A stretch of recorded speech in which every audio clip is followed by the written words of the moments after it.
be on the computer if you want to send it to me. But I can. Just, yeah, if you want to do that now.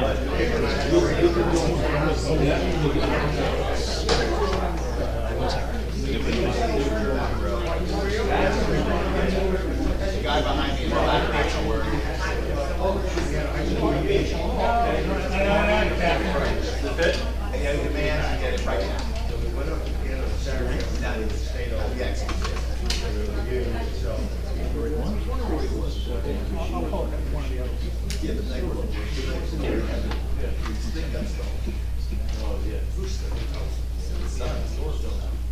Yes.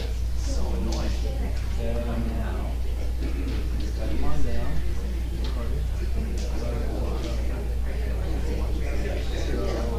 What are you trying to want to use this? No, it's not. It's not a key. So we'll try it. Try it.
It's going to tell you.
It's unbelievable when they get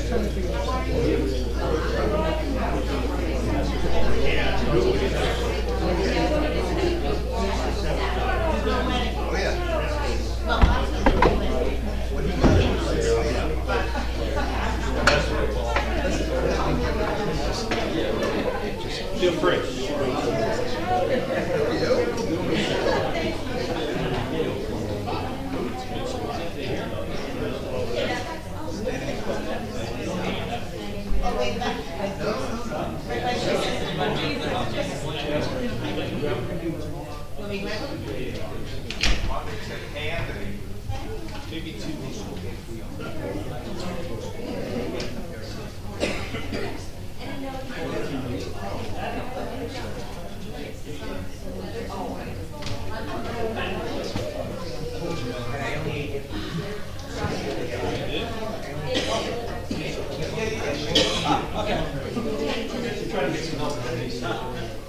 Oh, computer help?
So it should be on the ARC HDMI, not the general. It's a computer thing, never mind. You guys were looking at me and I was like, forget it.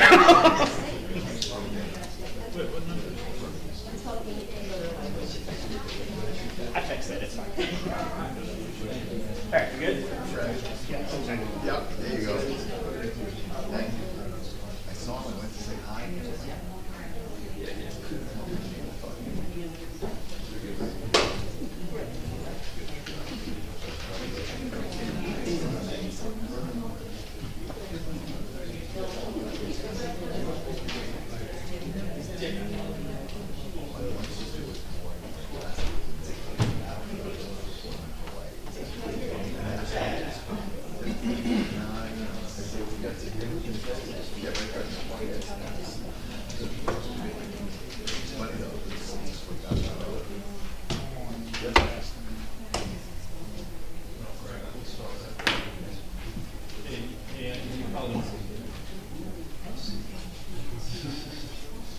Okay, I was trying to stall a little bit to get the borough attorney here. He's not here yet, but we can get started. We won't be meeting right away. So let's start, please, with the pledge of allegiance.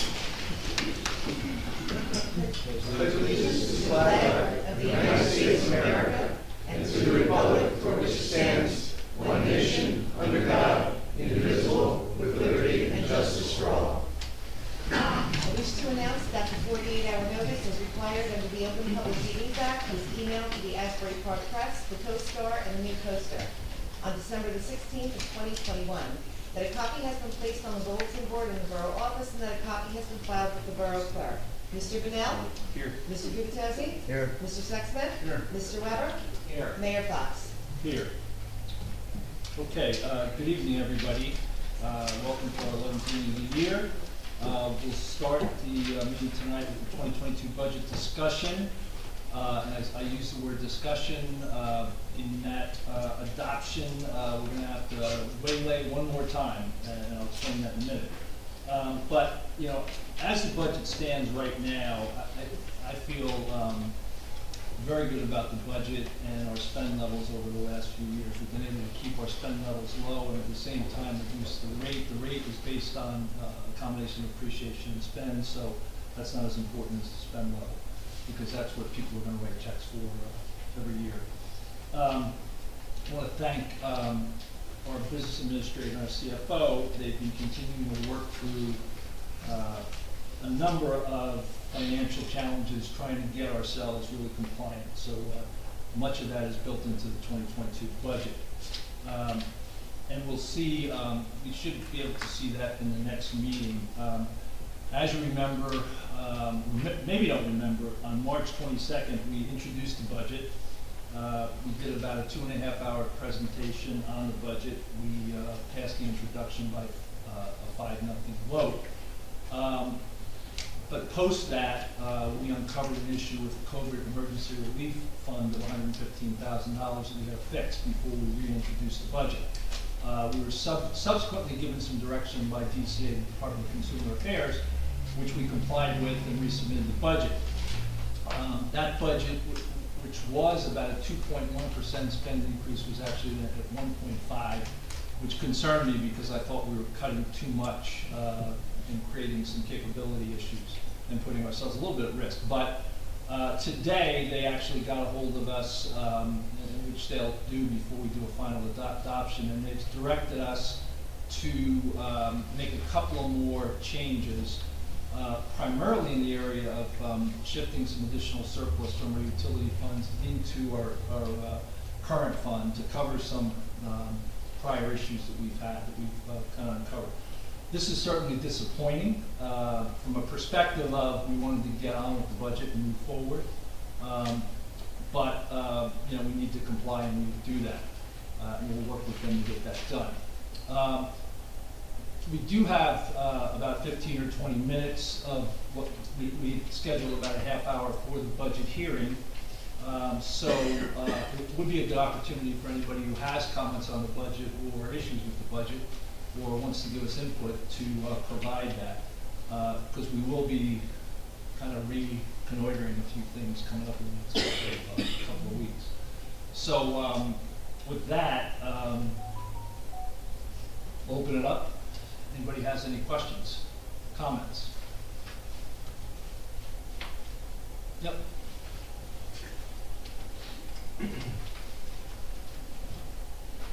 Thomas J. Cohen, 612 3rd Avenue. Mr. Menino, in the, am I going to you, Mayor, or am I going to Mr. Menino? The mayor. Yeah. Oh, sure, Mayor. In the March 22nd meeting, there were some accounts set up for improvements to the roof structures at the building here and the building at where Public Works is. And that was being paid out of the sewer fund. And I was wondering, is that still part of the plan? Because that doesn't seem equitable to me. So it's not paid directly out of the sewer fund, it's paid out of reserve that's been set up in prior years. So in prior years, there's money been set aside for roof repairs, generator purchase, that's outside of the sewer fund, it sits in the sewer capital fund. Okay. So it's not part of the sewer rents, it's in the capital fund. So the sewer can be broken out in two sections, the sewer operating and the sewer capital. So taking that money doesn't affect the sewer operations as far as the revenues or the expenses, it affects the sewer capital side, where money's already sitting for capital projects. For capital, even though those projects aren't directly related to the sewer? So it's related to the sewer as far as any building that the sewer operates in. So for example, this building has sewer operations because when people come and pay their sewer bills, there's sewer operations that occur in here. So a portion of this building, if they have roof repairs, leaks, repairs that need to happen, since there is sewer operations that occur in this building, it would fall partially under sewer. Do you determine the percentage, Mr. Menino? Is that No, up to so you? that's been determined in prior years when money's been set aside already. So that money is already sitting there from 5, 10 years prior. So that wasn't anything that I decided, it was what we inherited. And the mayor referenced previous the money coming from the utilities. Is money coming from the beach utility? Beach and sewer. I mean, the beach is a public trust. How can we take money The from? beach isn't a trust, the beach is a utility fund, which is a self-operating utility. So it's not a trust fund. Okay, but you're moving those funds to the general fund, correct? Yes, in accordance with the flexible charter accounts that the DCA. And do you have the documentation backup for the monies that were supposed to be, that you're clawing back, is what we're told? Yep, and we submitted that to the state as required.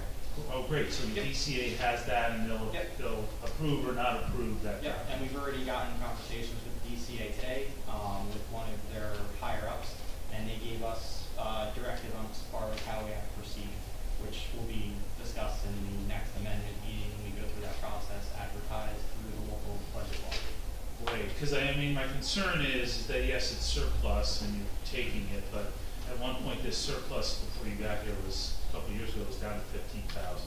Fortunately, we had very good council inputs on raising beach fees, which has now put our surplus much higher. So as long as the DCA is approving that, and are there going to be time cards utilized for the employees that work for the sewer? Previously, I've opened that, I've shared that. So yes, all employees, they punch in and out as required on a daily basis whenever they're working, and they're allotted the time and it's appropriated as it seems fit for each employee. It seems fair, okay, because I shared with you my documents that I opened that had Yep. no time cards, no oversight for who's. We absolutely have oversight. Okay. I can at least say for my tenure here, I Great. can't go. Okay, yeah, I mean, I shared the history with you. Absolutely. Thank you very much. Thank you. Yes.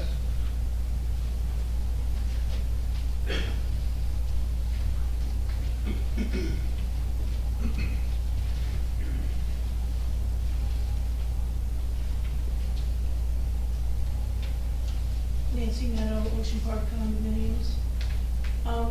If I understand this correctly, you're voting on the budget that you're putting together for the next meeting. Is that No, correct? we're not voting on the budget tonight. No, the next meeting. That is our intention. Okay. So, since it's not finalized, when will the public be able to view that document and figure and budget prior to that meeting? Because I'm standing here tonight, I couldn't even find the budget that we might be discussing tonight. I'm sure it's somewhere. I'm really saying I couldn't locate it. So where would I locate it for the next time this topic comes up? Mayor, I think that the clerk can speak Yeah. to where it falls under on the website. Well, it's the resolution that you gave me. So the budget's also posted on the website. The budget's posted on the website. Oh, yes, on the website? Yes. Yeah. Budget also, local budget law states that the budget has to be advertised, the revenues and summaries information. The local budget law only states it has to be advertised, which municipalities routinely then post that in the newspaper, which would have the revenue summary, appropriation summary on there, employees, debt information, and then timeline as far as when a budget is adopted, introduced, advertised, when the public hearing is, and when the public can come in and view the budget when needed. If they wanted to come in and see the budget, anyone's open to after the introduction meeting to come in and request a copy of the budget. But easy access would be right on the website under the finance department. There would be budgets and there would be this. Introduce. Just be introduced. Well, you see, because that's the thing, and I've said this before about numerous topics. Just because you don't have to do something by law, doesn't mean you shouldn't. So you have, we the people, some of us that want to see every line item and every detail. So quite honestly, pontificating to me about what the law says is not at all helpful. What is helpful is knowing where on the website I would see the entire budget that you are going to vote on. And is the entire budget going to be there under finance? I guess 2020, Yeah. whatever. Introduce. See, you could have just cut right there. Thank you very much. Any other questions? Comments? Yes. Tom Gavin, 414 Fourth. Mayor, I know we direct this to you, but I'm actually vote yet to come, the approval's yet to happen. We're already well into this year. What happens if this budget doesn't pass? So I actually had that conversation with the state, actually, I think Friday of last week. I asked them that specific question. What happens if the budget doesn't pass? Do we have to reintroduce? Do we have to re-advertise? Go through that entire process? She told us that we don't have to reintroduce. We would then just amend the budget in order to get an agreement with everyone involved, and then we would go for adoption again. So we basically amend the budget until we get to a place where everyone's comfortable, and then we would adopt. The current budget as it stands now, it doesn't have to be specific, I told you the number, is approximately how much?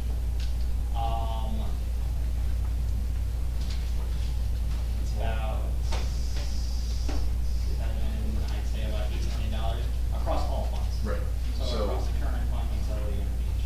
So if this is just an argument that says, what if everybody says, I want a budget of $4 million? How do you get that?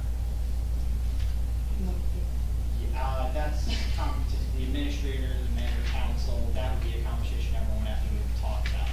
I guess 10 million to 4 million is a drastic change. I mean, will you make a presentation, let's say your budget is in at $8 million, let's say your budget is in at $8 million, and there's a presentation from So obviously, the since the council, budget would be changing, we would do a presentation presenting that to the public.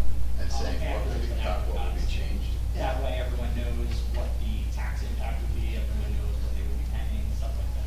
It wouldn't be something that would just be voted on, there would be a small presentation explaining what the numbers mean, how they changed, and where they're at.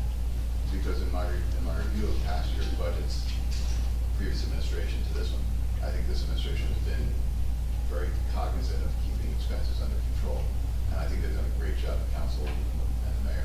My concern is if all of a sudden we look up and say, no, I want to cut $2 million out of this budget for whatever reason, there's going to be some significant issues on the table to be resolved by the business administrator, so I'm not concerned about that.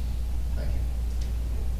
Mr. Gannon, just as a follow-up to that exchange, the last budget that was shared with us, the current fund alone was close to $11 million. The sewer utility was 2.3 million and the beach was 2.7. So you got about 16 million of total, if you will, budget appropriation, just to give you and the audience a sense of the magnitude. So if we went 16 to 14, it would be the same. My concern, Mr. Gubertosi, is the fact that looking at the budget as it presented initially, I thought a lot of numbers looked reasonable. Just speaking from my layman's look at it, they look reasonable. To think that, all of a sudden after all these steps through the DCA, et cetera, that we're then going to have to adjust again, which puts us further behind. I was in a town once that had to do an emergency authorization, and it was not a pretty sight. And I'm just worried that, this far into the year, where does that place us and how far behind the 8 ball are we? That was, and I appreciate you having a full number. Thank I you. wanted everyone to have a sense of magnitude, the budget's a bit larger, and I may be one of the leading council members questioning and challenging some of the budget numbers, and the order of magnitude is, I know you were just using illustratively a couple $1 million. The order of magnitude is nowhere close to that. So Well, even in such a tight budget, such a tight understood. recession as we're in now, we cut $500,000 out of an existing budget that's been presented and now reviewed by DCA and others. It concerns me just of the ramifications within the logistics of the organization of the borough. But I look forward to the Yeah. conversation as we step up. And in fact, that's a practical reality number. It could be $500,000, with two different passes of this. So that does concern me, because that is cutting into departments, and it's cutting deep, so hopefully that will happen. We have been able to keep our spend levels reasonable over the last 2 years. Our total tax bill in the last couple of years, with our current budget, as is stated, we've increased the levy about $200,000 a year for the municipality. Prior to that, prior 2 years, it was closer to $600,000 or $700,000. So we have done pretty well on the spend side. The utilities are healthy with their surpluses, and we're operating pretty well. My concern right now is, this last pass, getting to where we're gonna go tonight, we made some cuts on in capability in public works, capability in recreation, some other And things. it's due to the appropriation cap. Right. Set forth by setting fees. Right. So the direction that we've gotten yesterday, or today, late today, was preliminarily $200,000. That's cutting in, now we're starting to cut into some flesh. So that causes me some great concern. So we'll keep everybody apprised of that and see how it shakes out in the next week or two. Thank you. Thank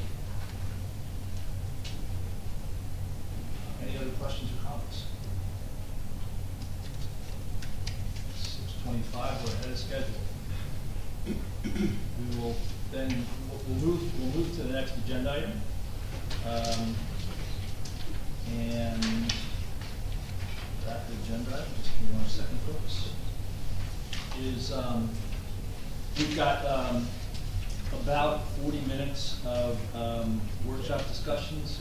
Erica, if you can, clock, please, 10 minutes. We have 4 workshop discussions. First one is about chapter 123 on basically electric vehicles on the boardwalk. 10 minutes on volunteer social media policy, 10 minutes on the sewer planning alternatives, and then also amendments to chapter 5. So we'll do about 10 minutes on each one. First one is amendment to chapter 123 for motorized bicycles. We took a look at this. We asked the police force, and we've amended, the proposal is to amend, and we actually want to introduce that because it's going into the summer, to keep electric bikes and other kind of electric vehicles off of the promenade. That precludes handicapped, whether it be a wheelchair or any other kind of handicap too. Because we're introducing it, we wanted to just workshop it and just inform people of that we're doing. I don't know if there'll be any conversation on it. From an enforcement perspective, the police have informed me that this helps with enforcement and makes their lives a little bit easier. Plus, it clarifies for people, you got an electric bike, stay on it. We've been posting that sign up for the last few weeks, but it really doesn't have the teeth in it that if we change the ordinance and make sure that it's enforced. It's just it's a mechanism for safety. So we want to put that in place. So I don't know if there's any comments. Mr. Mayor, I had a comment, and I don't know if everyone's familiar with the wording, but it really is basically inserting the words motorized/powered bicycles. It used to just say bicycles. I'm 100% in favor of this. My question is, I know there are motorized scooters, there are other motorized vehicles. Should we be expanding this to suggest all motorized vehicles, whatever they may be, scooters, skateboards, bikes? That's my question. Should we be expanding this to include other motorized vehicles? Thoughts? Yeah, I agree. Motorized is motorized. We reference scooters, we reference rollerblades, but I think skates, to the extent anything else is motorized. Mr. Attorney, is that a change we can make on the fly? Just to add scooters to motorized bikes? Scooters is in there. Scooters. Motorized. Oh, it used to say bicycles.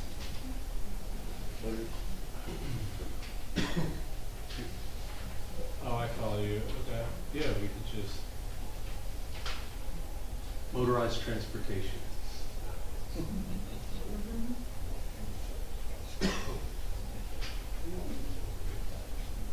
That's a small enough change that we can still introduce. Yeah. So let me just make them. Alright, so I'll read it. It says motor vehicles and motorized/powered bicycles, with the motorized and powered being added. It says no person or persons shall ride bicycles, skates, rollerblades, skateboards, scooters, motorcycles, mopeds, motor-assisted or powered bicycles, or any other motor vehicles of any type on the promenade. And so the notion is to take the list of things that were non-motorized and then put them, then again after the word bicycles to make it clear. So that would be motor or power-assisted bicycles, skates, rollerblades, skateboards, scooters, motorcycles, mopeds, or any other motor vehicle of any type. So that it's, you know what I mean? I think your notion is that it only applies, it's not, the second sentence is qualified with the first, isn't it, right? Yep. Okay, yeah, we can just put that list after that, and just introduce as amended. And then I'll send Eric a copy of the as amended, and then that'll be for the adoption. Easy enough? Okay. Any other comments? Okay.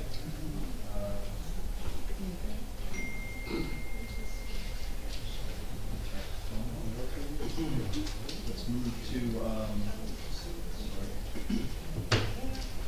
the second Mr. workshop. Mayor, can I take comments from the public on these? Or will that be later? We can, we're trying to keep each one to 10 minutes. If there's only one or two comments, that's fine.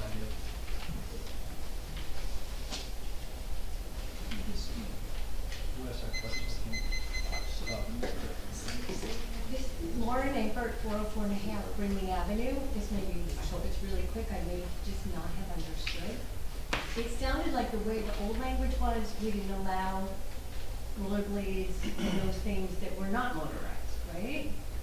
So are we now allowing them? Because it sounds like that from the way it was read. Do you know what I mean? When you put the motorized in front, No, so then no, it no, sounds like if they're not motorized, you're allowed to have them and use them. You're not allowed to ride them whether they're powered or unpowered. Can you read the language again and see if that's what that really says? Sure. Thank you. Let me just finish editing it. That's good. It says, no person or person shall ride bicycles, skates, rollerblades, skateboards, scooters, motorcycles, mopeds, and/or motor assist that are powered bicycles, skates, rollerblades, skateboards, scooters, or any other motor vehicles of any type on the promenade. And then it continues on from there about when you're allowed to ride unpowered bicycles on the promenade.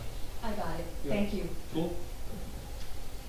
That's good. That's what you guys thought. You all on the same page? All right, cool. Okay. We move to the second, which is volunteer social media policy. This is one we did workshop already. I was requested to be on. I guess any questions or comments on this? I'll make a quick comment. This volunteer social media policy, at our last meeting, May 24th, I spoke out at that time with significant concerns with the earlier draft of our social media policy for volunteers. I brought it with me, I'm not going to read it to anybody, but it had a lot of what I thought were severe statements.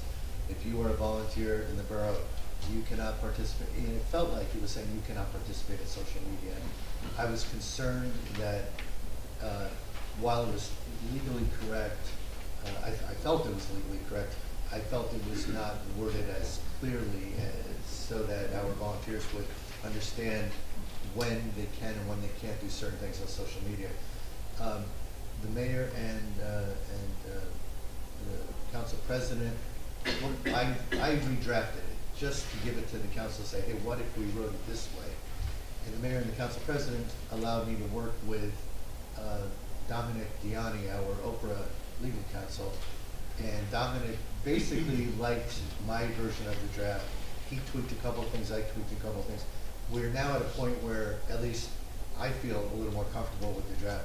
That's not to say the rest of the council should, but I at least feel a lot better than where we were 2 weeks ago. Thank you. I'd like to make a comment, Mr. Mayor, just to literally read it to you, because I think it's much improved over what we saw previously. The very first paragraph of this says, nothing, this is for volunteers again, nothing contained in the social media networking policy is designed to interfere with, restrain, and/or prevent communications which are protected by the First Amendment freedom of speech clause. So, contrary to what we've heard before, unless you're identifying yourself as a volunteer for the town, you don't have to temper your First Amendment speech. You can make comments online, so even if you're a volunteer. So I think it's much improved, and appreciate that we went through all that. There are basically two rules, if you were to read this. One is if a volunteer is posting on a borough website, you follow these rules. And the rules are you don't incite violence, you don't have pornography, you don't debase people. You know, there's a lot of rules that I think common citizens would say that makes sense. The second area is if you are on Facebook, not a borough website, but at some other social media, if you identify yourself as a borough volunteer, you have to follow those same rules. On the other hand, you can be a borough volunteer, but if you just go out on Facebook and say, I really don't like the way Councilman Gubitosi is doing things, that's perfectly okay. That is protected by the First Amendment, freedom of speech rights. That's what the policy now says. Okay, any public comments?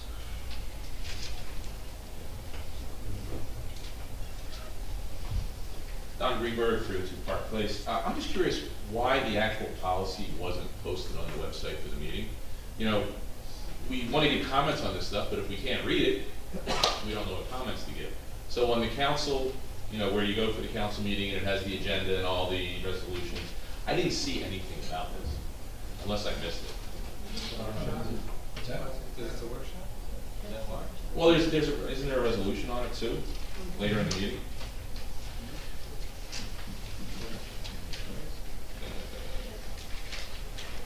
Yeah, approving the inclusion of volunteer social media policy in the personnel policy. So there's a resolution for that.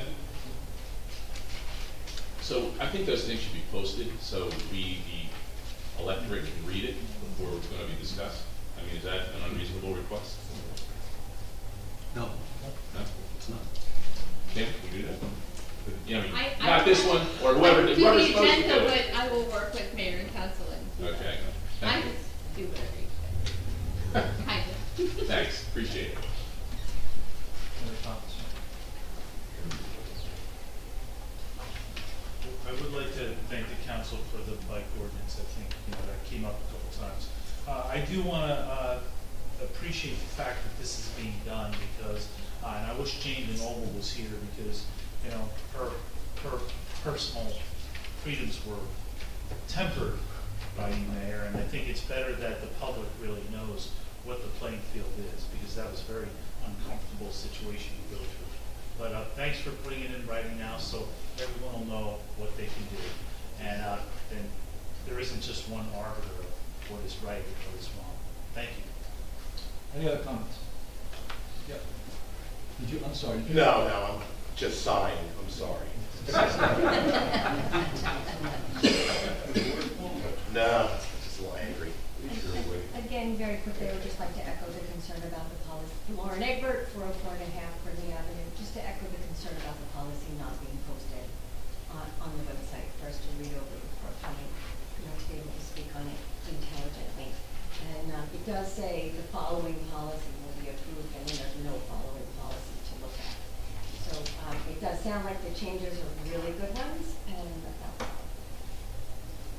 Thanks. Okay, the third item we wanted to talk about was sewer planning alternatives.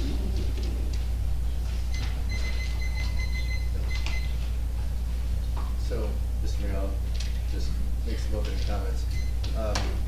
For a very long time, back to Dave Brown, maybe March of 2021, the borough has, and council members have expressed interest. There was a strategic task force appointed. Ms. Gavin, I see sitting in the audience, heads up all of these different initiatives. And a couple of folks, I don't know if they're here this evening, but, oh yes, yeah, they're both here, actually. Jim and Rick have many times been in front of the council asking us specifically, what are the next steps? When will we move forward to evaluate the cost of our sewers?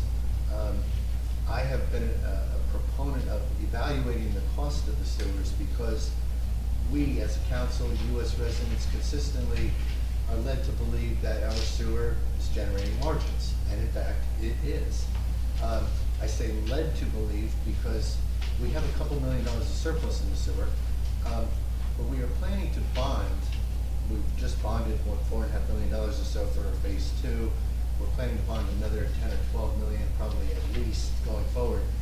When you anticipate the present value of these future borrowings, which will all take place within the next, say, 10 years, as we upgrade our sewer infrastructure, our carrying costs for that borrowing is going to be significant, $600,000, $700,000 a year. that swing in those borrowing costs will actually put us in a deficit position. So I personally like to say that the surplus we have today is a bit of a mirage. And what I'd like to know, and this is what we've been asking for, is what does an engineer think the future costs, the relatively soon future costs of our sewers will be? Because we as a council just need to understand that in terms of budgeting your sewer fees, any other alternatives, including looking at privatization of the sewers, anything and everything that could at least be on the board. Many people are against it. I don't know if any are for it, but before we can even discuss it, we have to understand what the cost of the sewers will be. Because we've been asking for this for a long time with minimal progress, I did ask for this to be a workshop item to discuss this over a couple of minutes.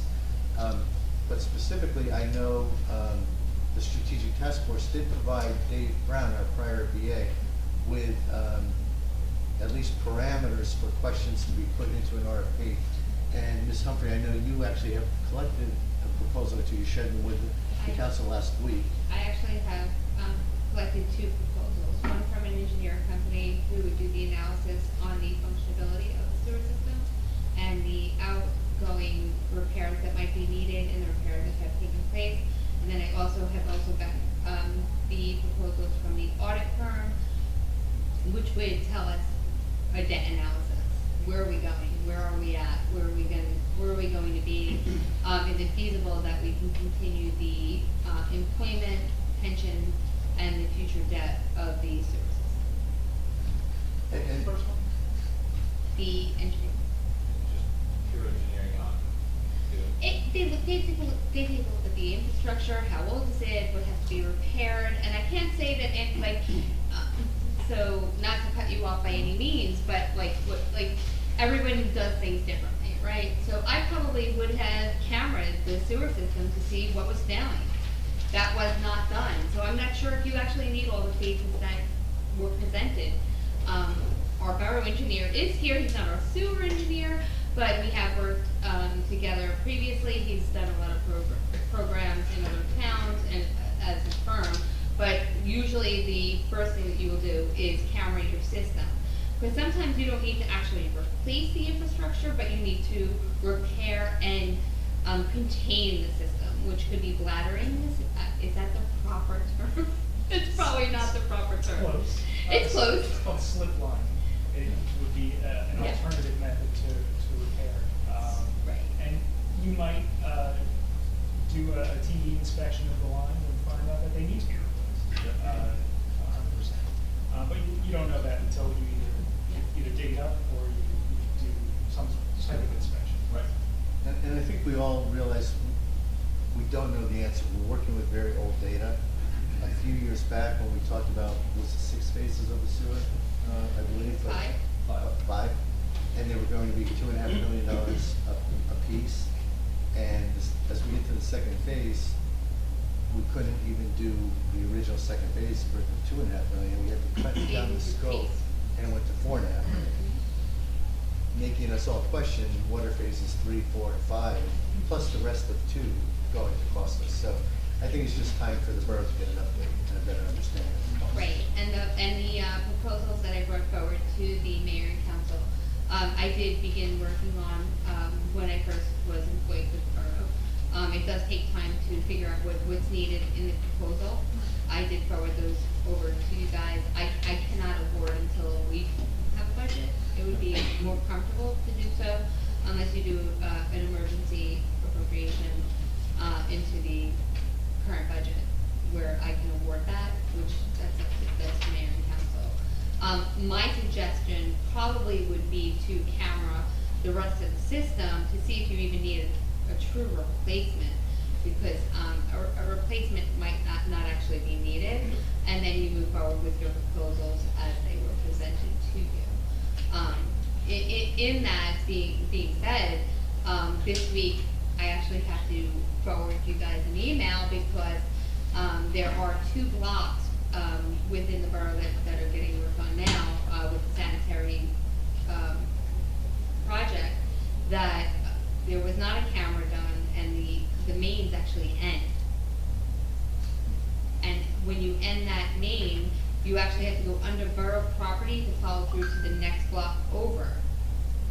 That's really truly not fair to the resident, or the borough, right? Because the homeowner where the lateral comes from, they're responsible for that. Yeah, cost. that could be a So that's significant. something that I have to discuss with you guys as well, because how do we wanna move forward with that?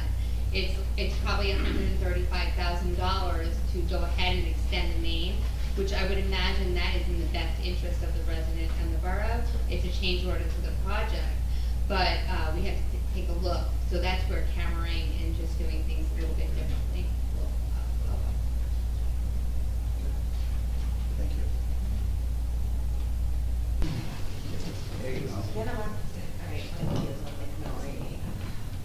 So, can everyone hear me better here? No. So, Ms. Humphrey, maybe the last question I would have is simply the two proposals that you've received.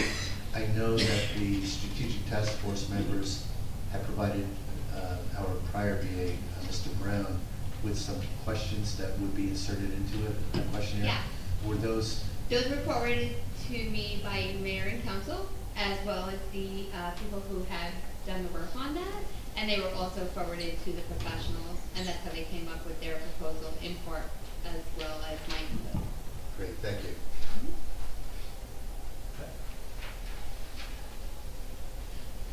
Okay, we'll move to the last amendment, chapter 5.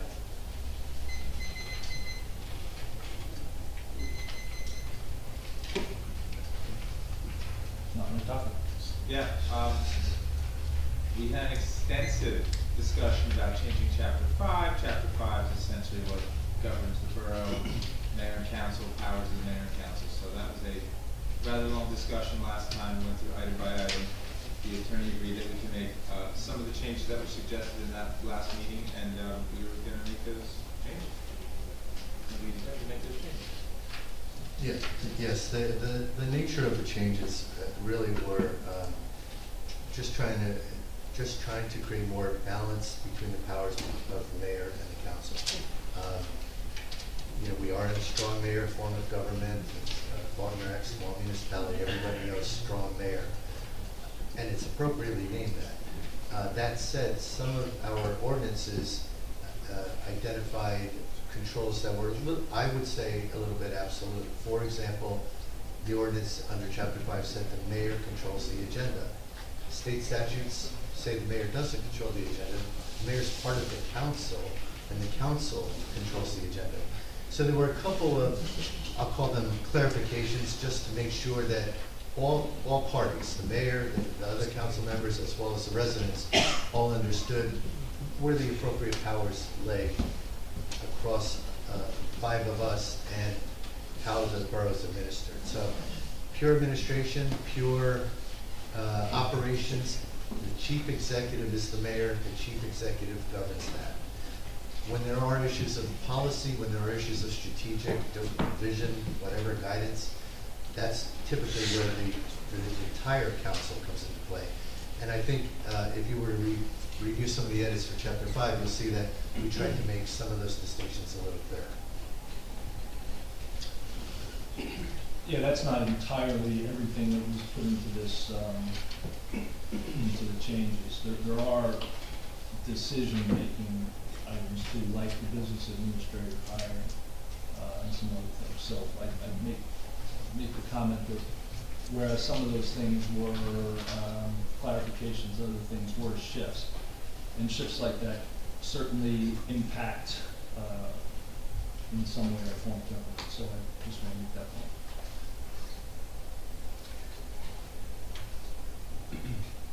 Any other questions, comments? Yes? Comment now on this workshop or wait until the It's second? on this workshop. Yes, Stanley. Tom Gunn, 414 Fourth Avenue. I read through some of the suggestions on the previous rule, or Article 5, and I have multiple questions.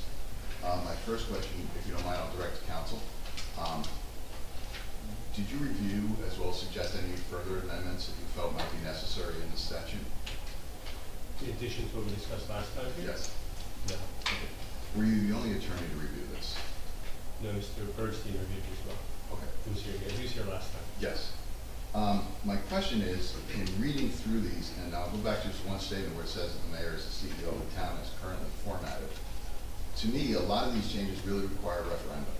They're not administrative changes, they're not changes we should make on the fly. They should require a lot more in-depth conversation, because there's a great amount of changes into what requires approval, advice, guidance, et cetera, from the council, which is not the format of government we currently are.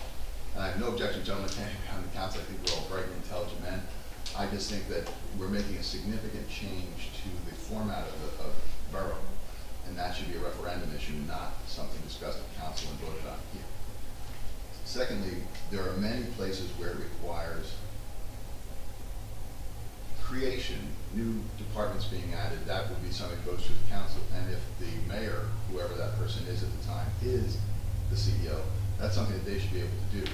Changes with the agenda, I recognize from the council's point of view, are very critical, that they be able to see the agenda with enough time to analyze it and work toward that. But in this 2-week meeting setup we have, the preponderance of information transferring back and forth and looking for approval almost seems impossible. And lastly, as I read through this, I really would have a problem with the issue of being, excuse me, I don't know who put this in, but he, she. I think in this day and age, we need to expand that title. It can't just be he, she. We have people that are identified as other than that at this time. And those are my short comments. I have a much longer list that you can read afterwards that I can discuss with you, just look at. Well, I mean, so I'm the scrivener. So I mean, that's better directed to your elected officials, right? So I'm not advocating for that, or I wrote it, but you know, I'm just a scrivener. So I mean, those are a lot of the arguments you made are really policy based, and those are better made to the elected officials. As to the specific items in there, I can say from a mechanical basis that agenda process is in there is functionally what the three of us do right now, the governing body. So we can definitely do that. And then, yeah, I mean, a lot of your arguments are really policy, right? So, I mean, you live here, I don't, I wrote that, but at the end of the day, there's going to be a vote on it, I don't have a vote on it. So Then I better directed above me. I propose to the council that until a formal document is presented with all the adjustments and changes, to vote without letting us really see it is not the proper format. And I really think if this is something that's going to change our government significantly, which reading through the suggestions, it will. To me, that's something that should be put to a referendum. So, Mr. Gavin, since I drove a lot of the recommended changes, let me at least address some of your questions. For starters, we're not changing the form of government. And whatever the state statutes say for this form of government, Faulkner Act, small municipality government, we have not changed state statutes. There's a lot that is left unsaid within state statutes that is allowed to be adopted by the local municipality.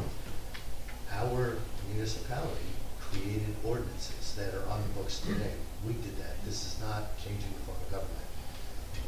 This particular council, at my request, looked at some of the elements of governance captured in our ordinances. We're not changing the form of government. So I've got to say that repeatedly because I disagree with that because I disagree with well, you. within this form of government, the council and the mayor have certain roles and powers that are articulated. Others are not. And the ones that are not are left to the municipalities to decide.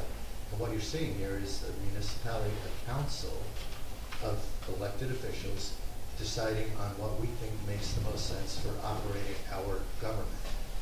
Probably, in my opinion, most of the things that you're pointing to, saying, oh, this is massive, we should have referendums, I'd say are relatively modest. The one most important one was, I'll call two. But the most important was the reference that the mayor controls the agenda, because throughout the past year, different council members, even a majority of the council, have said, hey, can we put an item on the agenda? And if the mayor didn't think it was appropriate because the agenda was too full, because the mayor didn't agree with whatever, the mayor controlled the agenda. And we, as a council, were not able to put some items on the agenda. State statutes support the council. In fact, the clerk serves at the discretion of the council. The clerk puts together the agenda. I think that was a bit of a slam dunk. That is not changing the form of government. That is simply articulating what the state expects all municipalities to do. So, and when you talk about referendum, you don't, we're talking about all these other ordinances that we're changing, motorized bicycles. I understand this might be, you might be a little more passionate about this, especially if you believe in a very strong mayor form of government. But there are many people who believe they've elected 5 officials, and the mayor, no one is questioning that he is the chief executive. But I will tell you this, when Dave Brown resigned and we were hiring Ms. Humphrey, she was a candidate, we, the council, were a bit surprised when the mayor informed us that he alone decided that who would be the BA to be hired. Because state statutes say the BA is hired with nomination by the mayor and advice and consent of council. State statutes say that. Our municipality, the Faulkner Act, Small Municipality Form of Government, does not address that. We said, can we follow the state statute? I said, can we follow the state statute? Our scrivener over here simply advised us what is legal. And Mr. Cannon, you would say that what we've incorporated here is perfectly legal, is that correct? I'm comfortable with the amendments that they are not a change in form of government that would require referendums in that regard. I will say that there were other things that were asked here 2 weeks ago that were actually rejected because they are contrary to the Faulkner Act. And Mr. Bernstein and I shared generally the same opinion on most of those. Like one example is the legislative committees of the council. It's clearly a power reserved to the mayor by the Faulkner Act expressly. And so there was a request to change that aspect, but that is not in there, as you can see, because that would be directly contrary. I don't mean, Clerk, I don't mean to blow my time, but I would like to make one more comment if you don't mind. I have no thought that the agenda change was anything but a good idea, as I've heard from President Sexsmith several times, that you do work diligently to keep an agenda together. My concern was in some of the other issues, talking about hiring, firing, changing positions, reporting, etc. Those caused me great concern because those are things that I believe you are correct. State statutes say one thing and leave things unsaid, but here in the borough, we had determined a long time ago how things would be operated.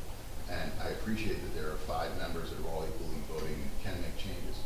This one in particular, I think, needs just a little more thought. But thank you, Chairman Hall. Yeah, and again, hiring, firing, I just want the public to understand what's going on. The only substantive change was adding that the council had advice and consent over the hiring of the BA. All the other changes were. No, that's not the way I it also read. made sure that you guys did a resolution Thank when you. I was hired, right? Thank you. Yeah, I just want to clarify a point on that, because I think it maybe wasn't made as clear.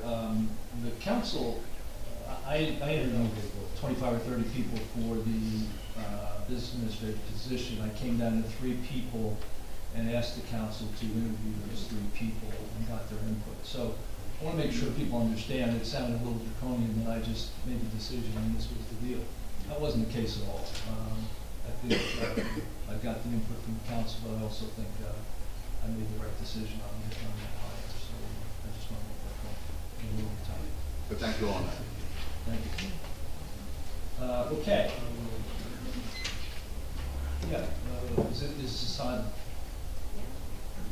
Okay, that's perfect, sorry. Rona Parker, 27 Atlantic Avenue. I don't have anything for or against any proposal to change. What I'm confused about is when we adopted this form of government, it came with a certain structure under the Faulkner Act. And is this just, you can tinker with it, you can change whatever you want? What's the framework of this form of government that needs to be adhered to? Yeah, and I'm going to ask Counselor to comment after I comment to make sure I'm on the straight and narrow here. I think there are things, and we're finding this throughout our ordinances, Mrs. Parker, that the alignment of some of our ordinances with state statutes, the alignment of some of our ordinances to our ordinances are completely off. So one of the things we're trying to take step by step is, for instance, the 450 land use. We're doing a lot of work on that to get it aligned, to make sure the lines and things are right. number of areas where she just says, this just doesn't make sense, we've got to change the ordinances. So there are cases where we've made local decisions through the years that just didn't make sense. So part of the clarifications in this chapter 5 were, clarifications, but other things, as Counselor said, that line. So you really got to be careful you don't go with that line. I mean, when does it change, when does it tip into changing the structure? So I'll give you an example, ma'am. So let's say, the Faulkner, this is a specific section of the Faulkner that governs this topic, right?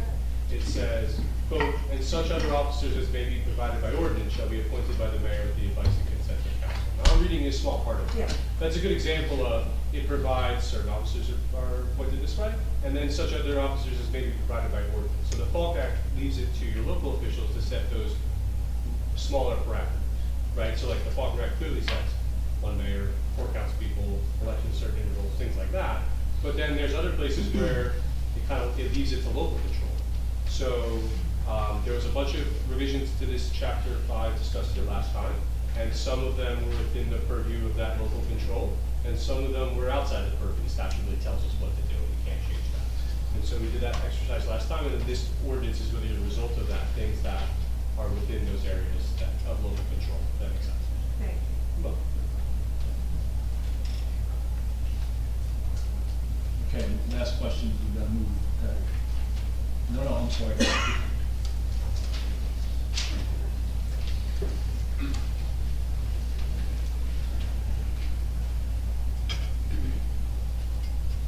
Good evening, Anthony DeMaio from Lake Terrace.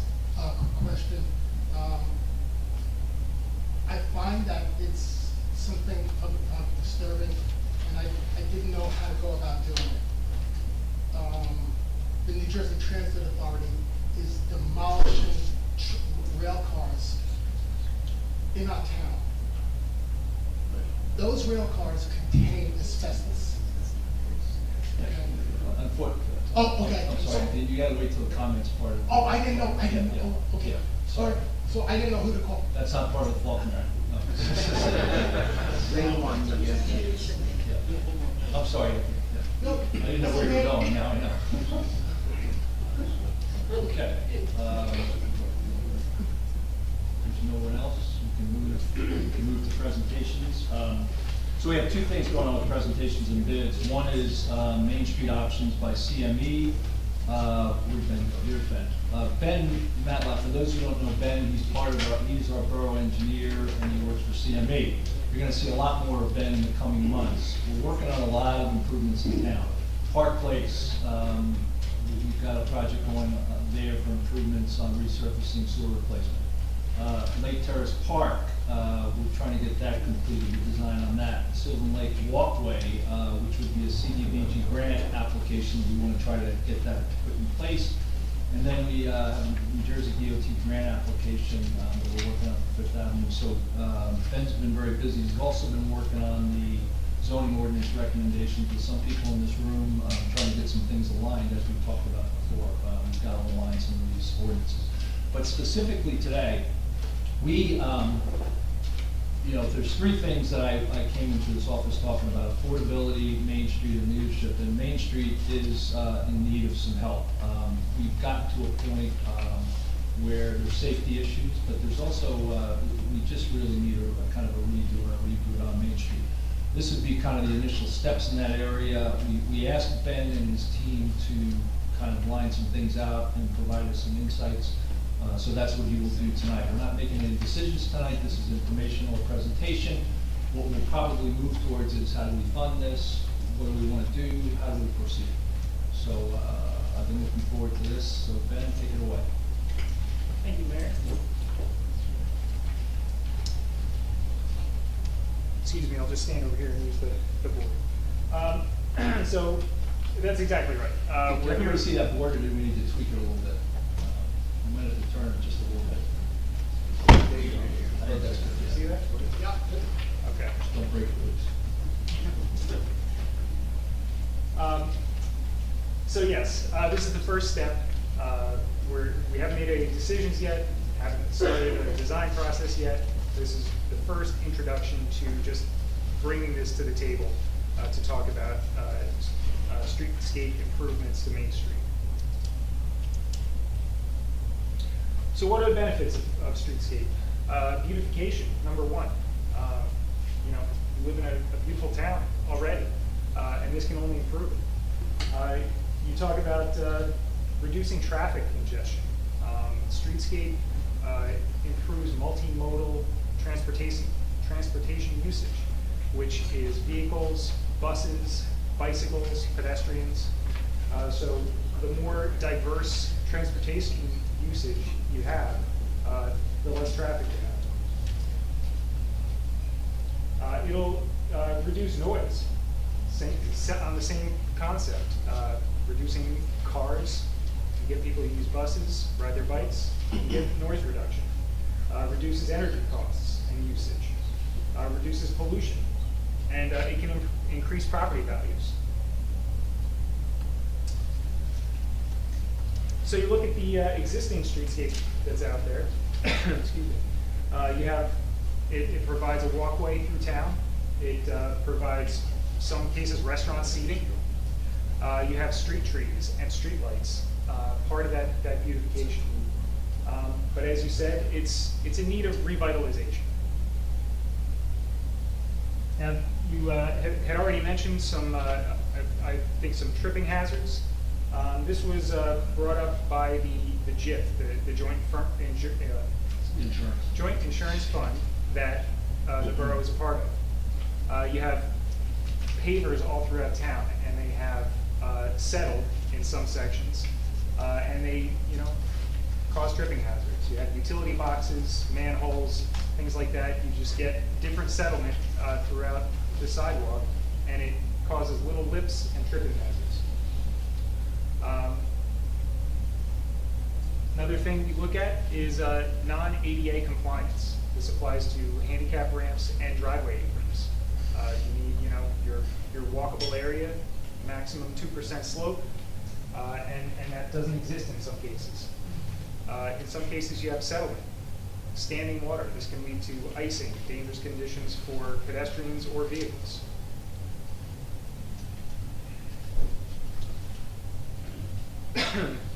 Again, inconsistent curb ramps and not ADA compliant. There's no detectable warning surface, the little red bumps that you see, that needs to be upgraded.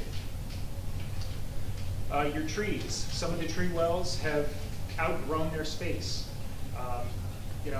Once a tree reaches its capacity, it starts, the roots uplift the sidewalk, again, causing tripping hazards, dangerous situations.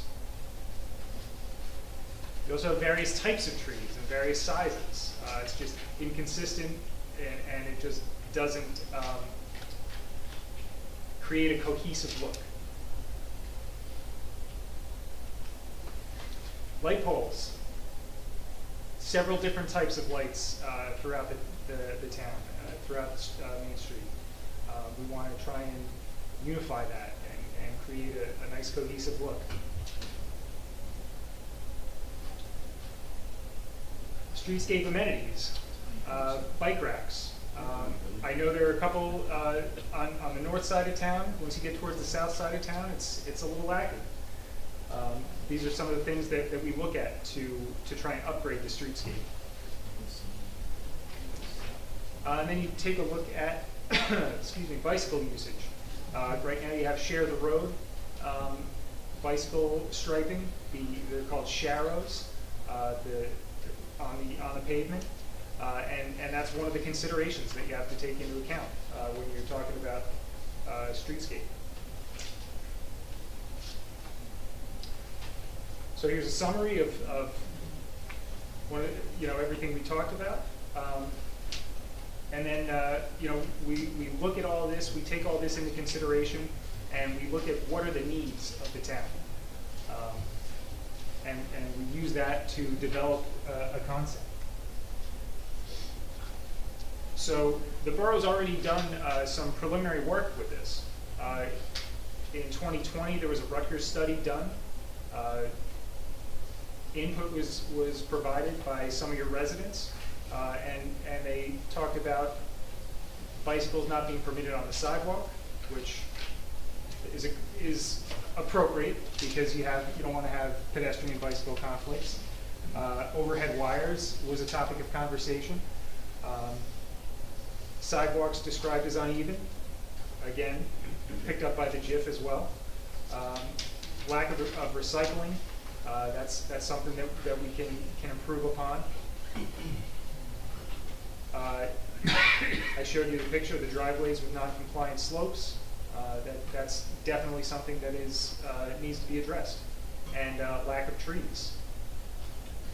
We talked about the inconsistent trees, and then there's some places where they've died, been cut down, and haven't been replaced. Inconsistent lighting, and then of course parking. So we take a look at proposed concepts. This is your tax map showing you have 70-foot right-of-way north of Evergreen Drive, 66-foot right-of-way on Main Street south of Evergreen. Your minimum required sidewalk width is 4 feet. Minimum required bike lane is 5 feet. And your minimum travel lane on Route 71 is at least 11 feet. Plus you have to account for parking on both sides of the street. So these are taken from the Rutgers study that was previously done, and this is what you have right now. You've got sidewalks on both sides. You've got a space for trees, bike racks, trash cans. Then you have parking, 15-foot driving lanes, which share the road, and then another lane of parking. So some of the design alternatives. So some of the design alternatives that were looked at in the Rutgers study was a dedicated bicycle lane with a buffer, reducing the driving lanes, and then keeping parking on both sides. One thing that this does, reducing the driving lanes, is it's sort of a form of traffic calming. If you have wider lanes, you tend to go faster. If the lanes are narrower, you tend to slow down. Another thing to look at is you have a dedicated bike lane in one direction, but still share the road in the other direction. Another thing that was looked at was putting bike lanes in both directions. Dedicated, buffered, it's a safe practice. 2 driving lanes, dedicated bike lanes, but then this reduces the parking on one side of the street.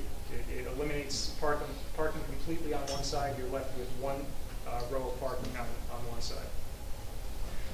And I'm not suggesting any of these just yet.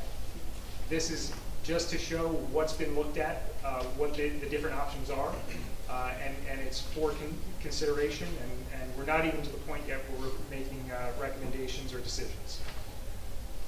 So we take a look at the proposed landscaping and lighting. This is just kind of like one cross section or one typical section of streetscape. We would of course consult with your Shade Tree Commission to pick the appropriate landscaping for your town.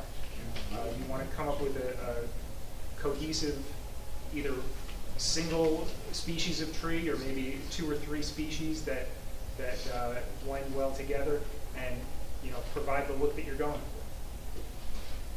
for. We would make sure we have enough lighting. We want to listen to the residents and have enough trash cans and recycling containers where it's appropriate. And of course, benches. You want to have seating. You're walking down the street, plenty of places to stop, go get some ice cream, sit on a bench. I showed you before the picture of the tree that was uplifting the sidewalk with roots. Some alternatives to that, planters. This isn't, specifically saying this is the direction you should go, but these are just some of the alternatives that are available to solve some of the issues that are in town.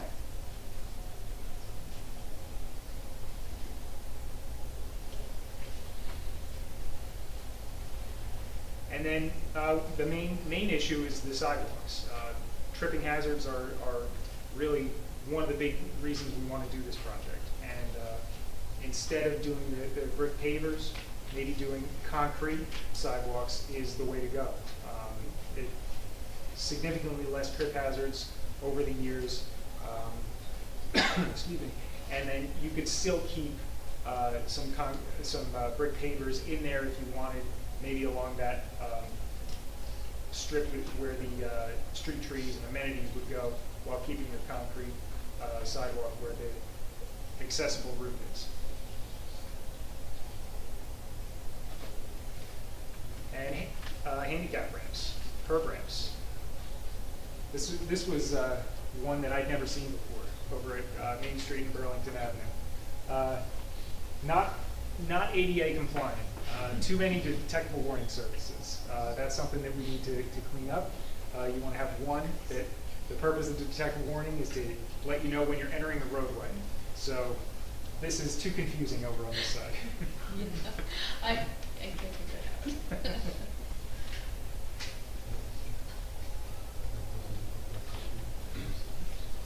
out. Another thing is the bus bulbs. This was also discussed in that Rutgers study. Some of the things that the bus bulbs or bump outs, they're typically beneficial in some ways and maybe not so beneficial in other ways. They provide a shorter distance across the road, so it's a safer way to cross the street. It protects your parking by having this curved area. It's basically an extension of the sidewalk. It's easier for buses to stop. You don't have to pull in, all the way to the curb. And it allows pedestrians to walk out closer to the buses. It also could provide a bus shelter area for a space for a bus shelter. It also could help with visibility. If you're standing here and there's a line of cars parked, you might have to walk out into the road to see around the cars. This, if you stand here closer to the street, you can see easier while still staying on the sidewalk. Some of the negative things is we live in the Northeast. We have snowplows. So as good as the DOT drivers are, snowplow drivers are, it's likely they are going to hit some of these bump outs where they're installed.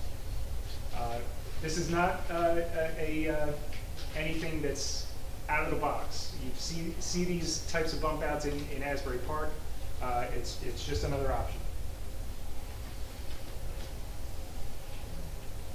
Similar to those bus bump outs, curb extensions with the same benefits, and then also you still have to consider snowplows.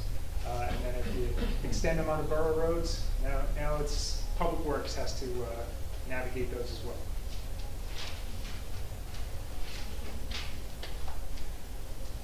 So conclusions. We talked about the benefits of streetscaping. There are several different types of improvements, different options to think about. We want to focus on ADA compliance, and of course we have to balance the cost of and benefits of the improvements. I know one of the things discussed was overhead wiring. People want to see it put underground. That's a significant cost that if the borough wants to do that. I don't know, I can't tell you what the cost is. We'd have to get that from the utility companies, but it's definitely significant. So I have some homework for the council. Number one, we've divided the town in half. Brindley Avenue is the dividing line. I think we want to do this project in 2 phases. Where do we start, north or south? That's an easy one. Then what are the most important needs to focus on? What do we want to improve? What are your main concerns? Tripping obviously is one, but then what types of landscaping do you want? What types of, what kind of feel do you want for the streetscape? I'm not necessarily asking you to pick what type of bike rack you want to see, but how do you want the streetscape to look? Do you want it to be more kind of a modern look? Are we looking for more of a classic feel for your downtown area? you know, you guys live in town, this is your town. I'm looking to you for some guidance on how you want the streetscape to make the town feel. And that's it. That's the only homework assignments. Yay. So if council has any questions, or if there are any questions from the public, I'd be happy to answer. I have questions, if I can, Mr. Mayor? So what's this process where you're gonna solicit input from the council? Because, we've had some projects in town and engineers, and we're not sure that they heard from the council, all the council, so what's the process? Sure.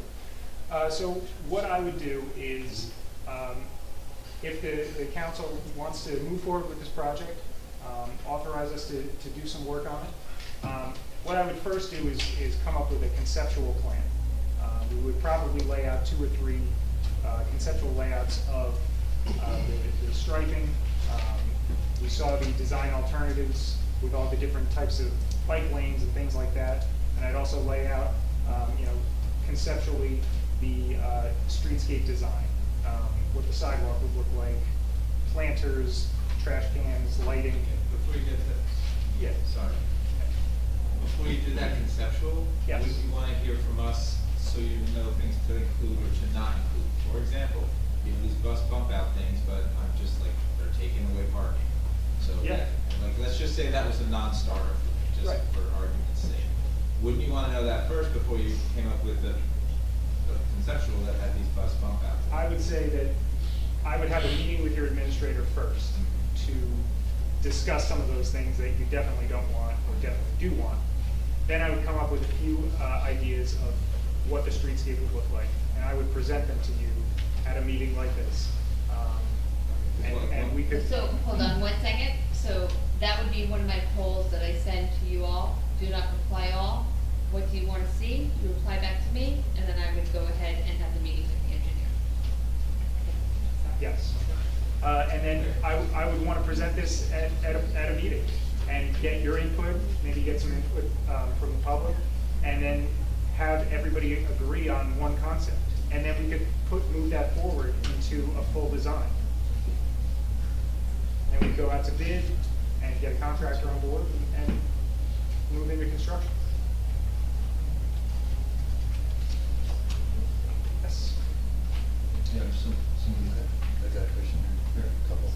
Sure. So, Ben, thank you for this presentation.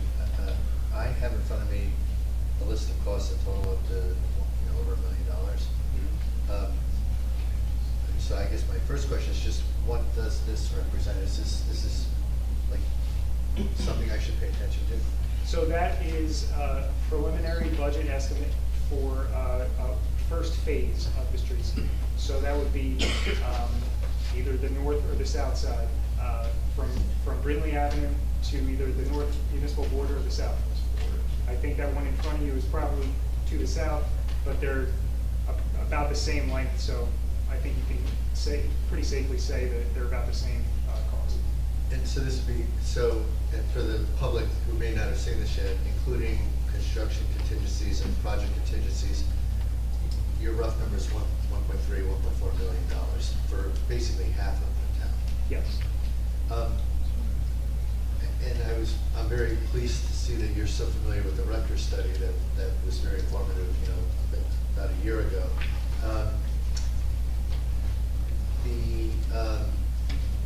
The thinking, like in doing a project like this, would your firm likely look for potential grant funding from the Department of Transportation and others as well?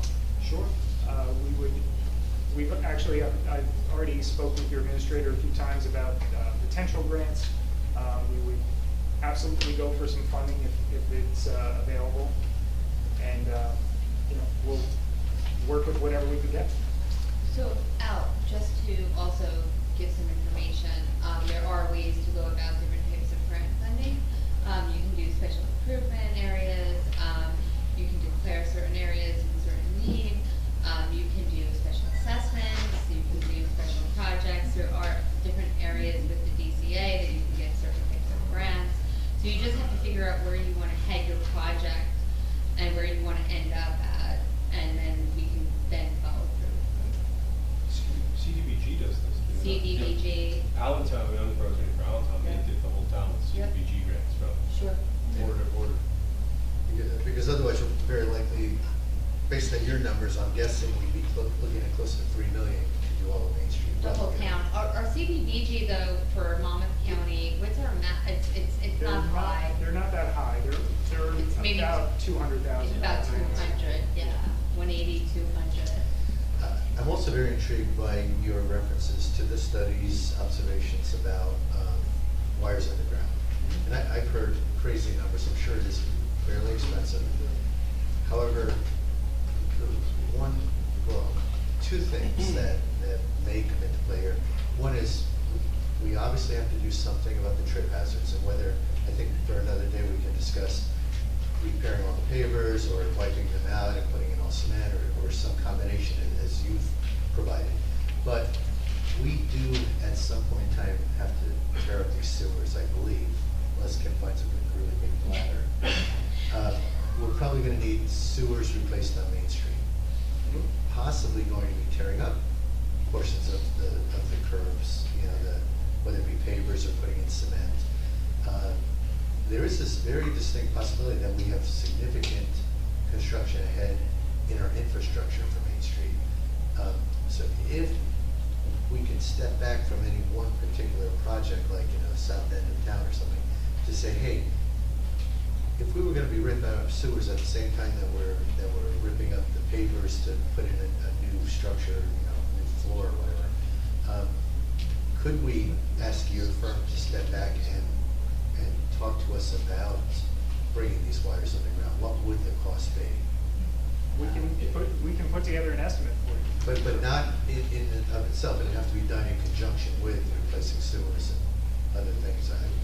Because this town has a history of, on occasion, not regularly, we pave a street because Department of Transportation grants available, and then 5 years later, we tear up the street because we're putting in new sewers. So I'd love to see, everyone, our professionals leading us, step back, look from a 10,000-foot level and say, hey, what's the best way to get the maximum result? And this looks like a great first step, but I just want to ask you, can you help us step back and see that bigger picture? Sure, and that's part of the reason why we're having this discussion now, before this process even has really started.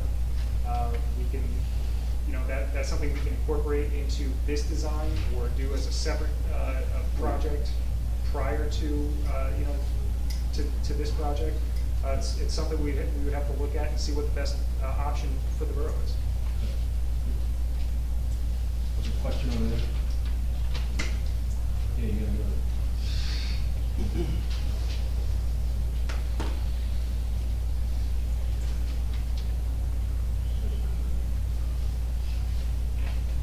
Paula Gavin, 106 Evergreen.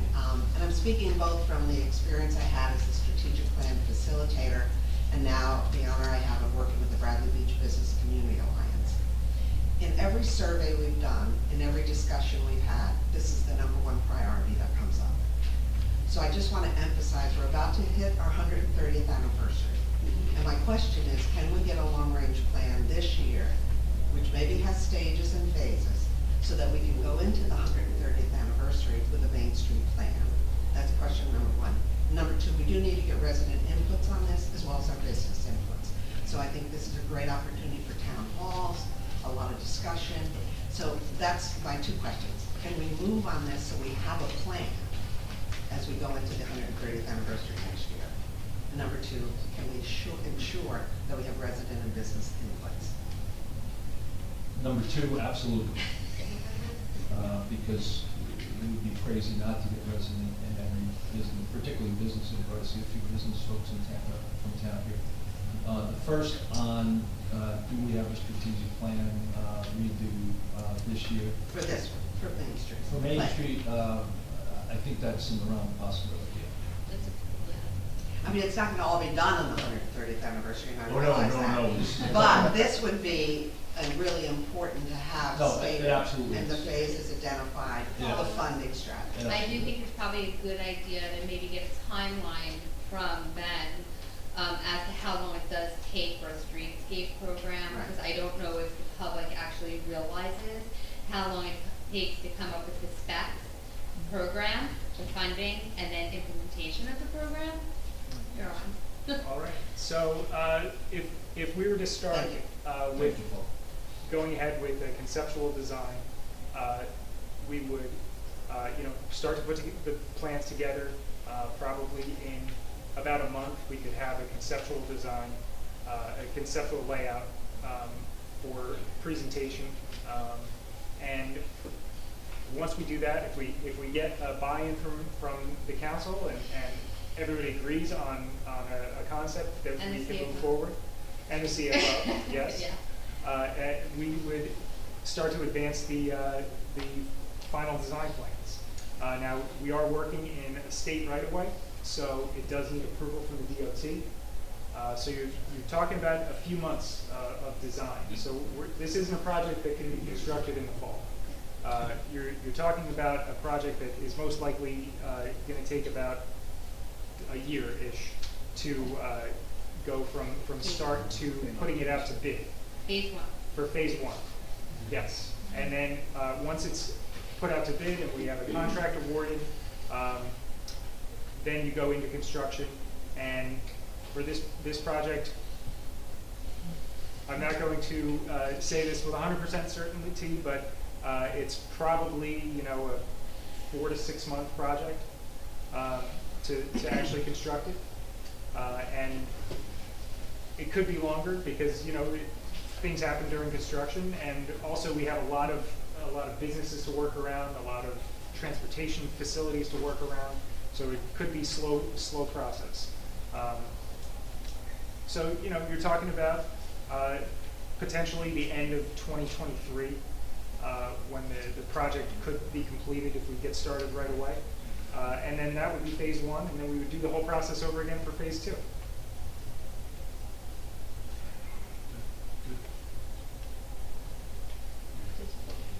Yep, question, yeah.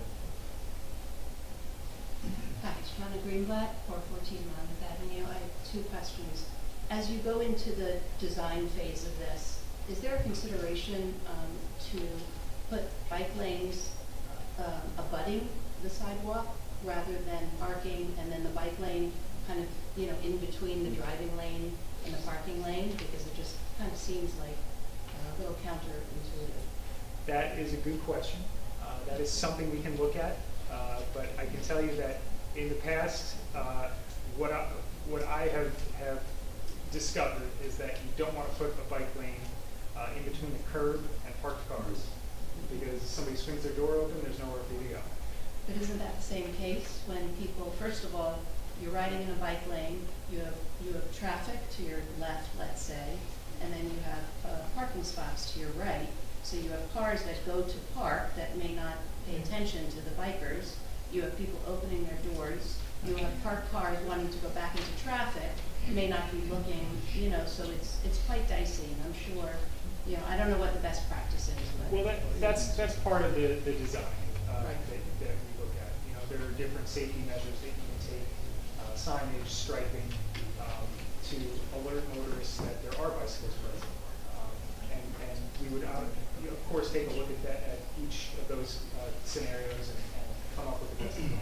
So, and the other, I guess, is for mayor and council, which is to couple this process with also uniformity of construction and building signage. Because, one of the things, this is a lot of this is about safety and aesthetics, but also when you drive through Bradley Beach, it's a mishmash of different signage. And I think that definitely takes away from what could be a more beautiful Main Street. And I think that's something that, would be nice to see coupled with this I process. think that's part of the project. Well, it's not part of this scope, it sounds like. But internally, yes, it's something that we have to absolutely agree.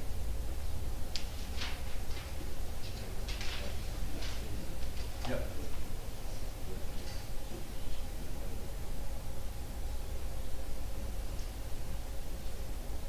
Hi, Rich Destin, 600 Third Avenue. I think this is a great plan. I think it's something the town really needs to do. Put us on a map, in the neighborhood of our town in any event. I think it's such a good thing, we should do it to the whole town, not just Main Street. Right, makes sense. We are already doing some things on some of the streets selectively. I believe it was Newark Avenue, Mr. Mayor, I think you mentioned a few other streets that you're looking at to do the same thing. There's a lot of people who have already put money into doing some of these repairs that all the taxpayers are taking care of. If you're gonna do something on whatever street that needs to be beautified, repaired, removing the trip hazard, the property owner should pay for it like other homeowners have already done that. Yours truly have done that, and several of our mayors have. I love walking the town. You know what? Most of the town has trip hazards. I find myself walking in the streets and I see a lot of other people doing the same thing. Main Street has trip hazards. The residents of the town have trip hazards. The question that I have is, who's financing this? The residents of the town or the business people in Main Street? If we're having the town beautified, We haven't got to that point. That's a good question, and it's something that the mayor and council has to decide. Is it a special assessment, as I said before? Is it something that the town fully funds through their own bonding capacity, right? And just going, I know where you're reaching at with the residential blocks. That's where you need to take advantage of the grants that are available through the state and the county. And you'll see as projects go forward, there's ways that you can do curb and sidewalk throughout the town through CDBG grants and other grants that are available out there, which we actually have more presentations to come in the month to come. So yes, you are correct. There is funding capability that the borough can outreach to other sources and just not the municipal taxpayer. Of course, grants come from tax money, more or less, but there are other ways that it won't impact you on a year-to-year basis. thank you. And I've experienced other towns. Everybody hangs on to these grants, that's gonna be the same. You know what? They're That not. doesn't work that way. Nothing's free. Okay, let me just summarize it in this way. Picture, if you would, this room full of business people. Okay, and this proposal is going up and saying, businesses, you're gonna pay for the rest of the town to get beautified, just like you're gonna be paying for it. That's how I feel as a taxpayer. I hope other people in the room feel the same way. Thank you. Thank you. Yes.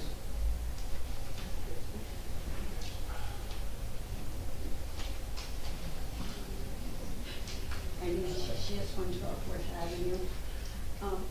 We're talking about the utility poles, but I don't know about anybody else.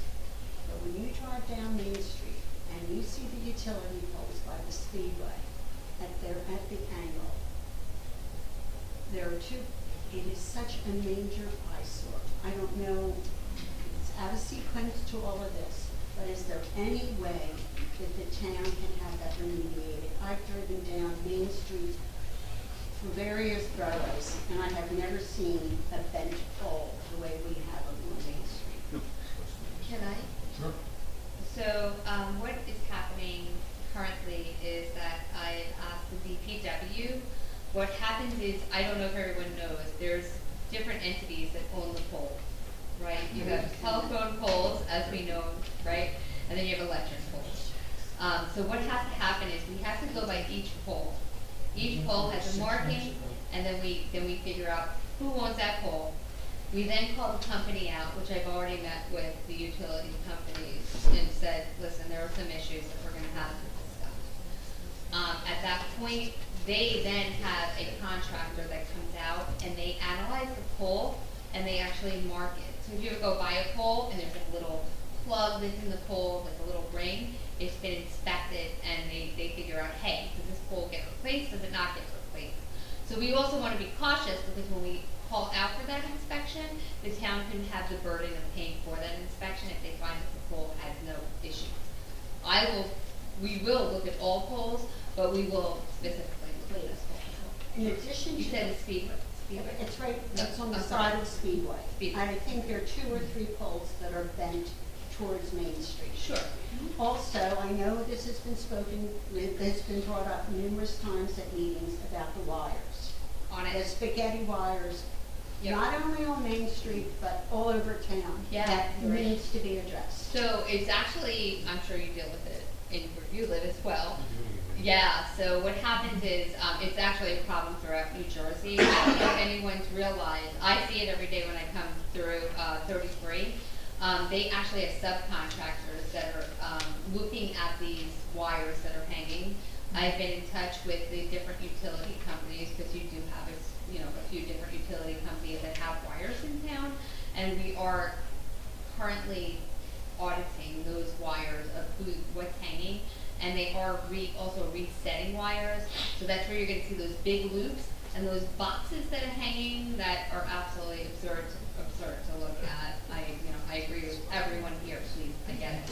But they are addressing it. Is it gonna be in the best timely fashion that I would uphold if they were my employee?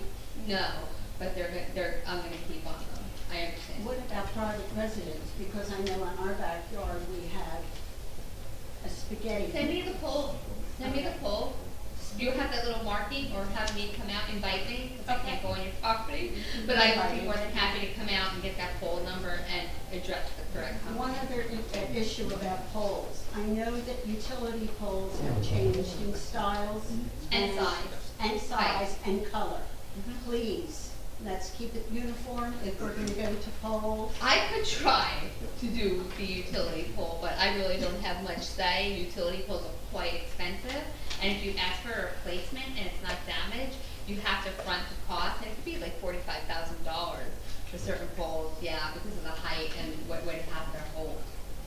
But we have poles on Main Street that are splintered and then they Yep. get repaired. That comes in with the audit with the pole with each respective company that we're gonna do. But I've seen other streetscapes where the poles have been uniform straight down the street, and it's not, doesn't Yeah, look so like this- odd lot. So unfortunately, the town has the burden of replacing those poles. So that's something that would be up to mayor and council if they would wanna go ahead and take on that burden.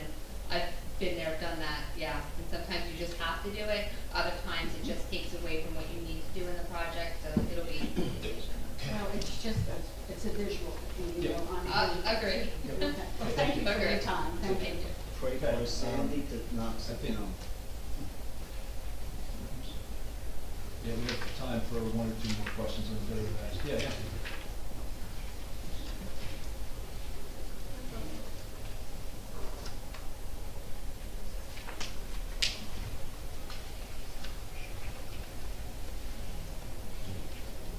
Angela Anthony began on 100 Main Street with a restaurant. And how I feel about this, I honestly don't know until I get more clarity. The parking issue is always going to be an issue with everyone in town, especially businesses on Main Street. And we'll be totally against anything that's going to curtail any of the kind of parking, obviously. Also have an issue with the whole project. You know, considering money is pretty worthless right now, and interest rates are going up, and to fund a project such as this, at a time like this, would seem kind of just, wasteful, honestly. Again, we should break the forward. But interest rates are more, it's not an exceeding problem that tomorrow needs to be fixed. It's people tripping, we fix the problem, we go through those spots, we relay some bricks, we fix them up nicely, make sure that the public works does a great job. They're always out there making sure things are going well. We could fix up what the problem is, have a plan, and perhaps institute it when, the economic conditions are a little bit more, regular, normal. This is not a time to be doing things of this nature. Anything to improve Bradley Beach is great, especially Main Street for me. I just enjoy being here. I think it's a great town. I've done business here for over 40 years now. And again, just be a little bit more restricted if you can at this time. So that's all I'm trying to say. And thank you for your time. Thank you. Yes. Thomas J. Cohen at 612 Third Avenue. I just want to say this is like deja vu all over again. I was in this room in 1996 when T&M Associates came in and made a presentation and did all that work, which now we find out, Ben, is not proper. So we were assessed at 401 Main Street for that sidewalk. We really needed it, and I stood in this room, to Mr. Despin's point, a lot of the business owners were afraid their rents were going to go up because this was getting done. I stood here and said, this needs to be done because it was really bad. I don't believe this is really bad.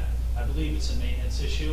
We can prune the trees, delineate the parking, repair the pavers. I've done two repairs on mine already in conjunction with the Shade Tree Commission. Del Ponte's did a beautiful job resetting theirs. 301 Main Street did a wonderful job repairing theirs when they did the new construction. Perfect Perk did the same. If we could have the driveways be concrete to the code, and that would clear up the pavers. This is a maintenance issue. The lights not matching, that's the town replacing lights with the wrong lights. So it's a self-created hardship. So, you know, this can be done for a lot less money, and we wrote the checks in 1997, and I'm looking in 2037 to change the sidewalk. I should get 40 years out of the improvement, and I think any other businessman. It's a maintenance issue, and it should not be the burden of the residents. It is a downtown thing, and I think we can solve it just through repairing what we have. Thank you. Okay, two more. We'll move to the next one, please.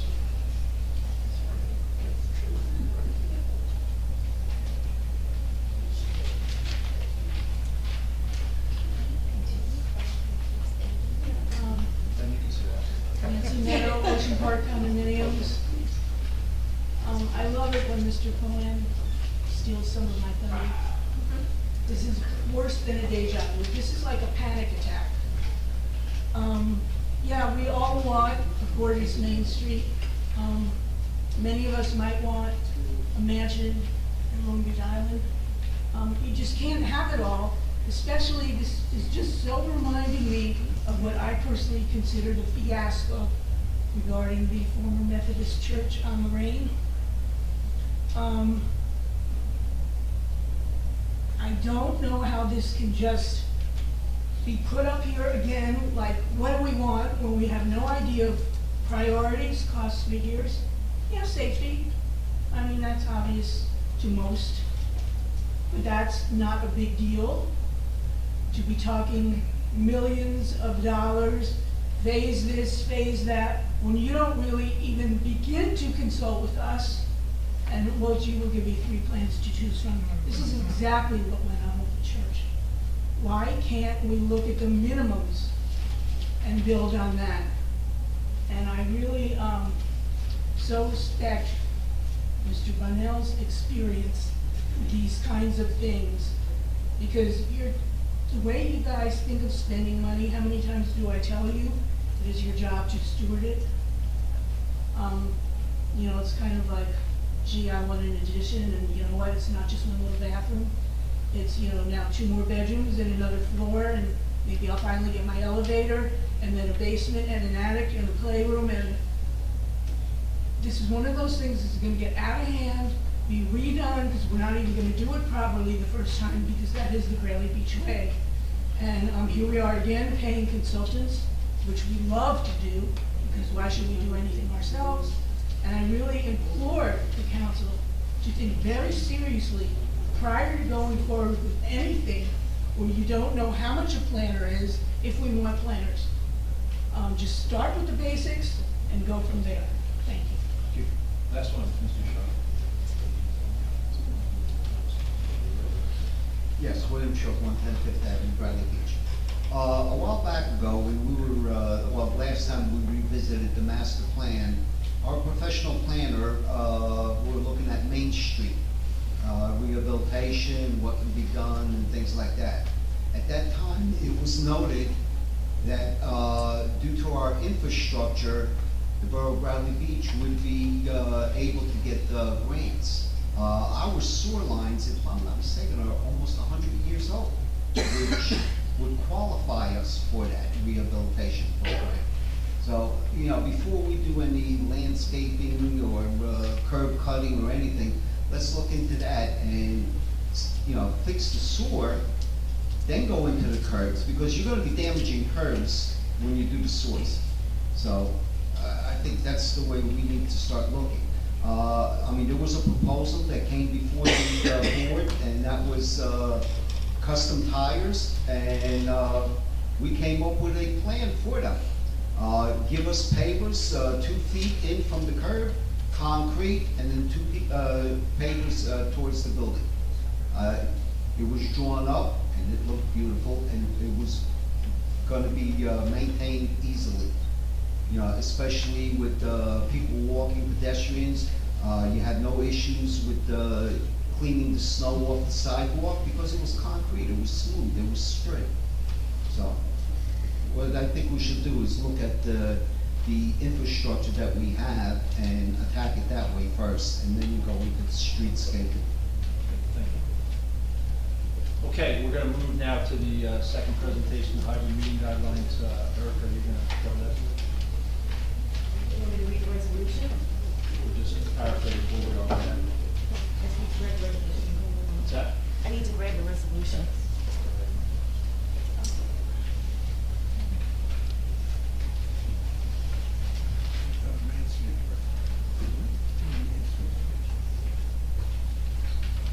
Okay, so I think everybody saw resolution number 172, which is the hybrid meeting guidelines. Did you want me to read them out? Okay. Okay, so these are going to be the guidelines when we go into the hybrid meetings. Muting of disruptive members of the public and time limit in which to speak. Letter A, members of the public that are disruptive during a remote public meeting may be muted and or removed from the meeting. For purposes of this section, disruptive conduct includes sustained inappropriate behaviors such as, but not limited to, shouting, interruption, and use of profanity. Letter B, once a member of the public exhibits disruptive conduct, the member may be initially muted and warned that continued disruption may result in their being prevented from speaking during the meeting or removed from the remote meeting. The disruptive member shall be then unmuted. So, okay, let's put a little comic spin on this. Think of this as like a karaoke rotation. So if you're in the queue and let's say you do something, you shout, you say something you shouldn't say, somebody's being disruptive. They basically get put to the back of the line. They're muted, and then once everybody else has had the chance to speak, they'll be unmuted and they will have their opportunity to speak again. Now, if they continue disruptive behavior, they can be muted permanently and or removed from the meeting. I would think we're not going to have that problem here. I think we're all going to be respectful, right? Okay. There is a revision on letter F. So each member in the queue shall have a time limit of 5 minutes and single instance in which to speak. Now I changed that to during any portion of the meeting that there's public comments. Right. So whether it be an ordinance introduction, ordinance adoption, the public hearing, public comment on agenda items, and towards the end, you know, when it's a free-for-all and you can speak on anything you'd like to. The one thing that, you know, we're getting at here, just keep it to your 5 minutes. And it is a single instance, just like we're doing now. You can get up one time during any portion of this meeting when you can to speak, and then you have your 5 minutes, and that's the end of that. There's going to be a timer, just like we have now. The timer will go off, at which time I would really hope everybody just knows, okay, I'm done, I'm going to sit down now, and we're done with this. Please don't make me yell time. But that if the person continues, I'm going to have to yell time, at which point Mayor Fox is going to have to take over at that point. So let's just keep it simple and do what we can here. Thanks. You're welcome. Okay, let's, we're going to move now to approval of minutes. I'm going to make a motion to approve minutes for May 24th council business meeting. Sorry.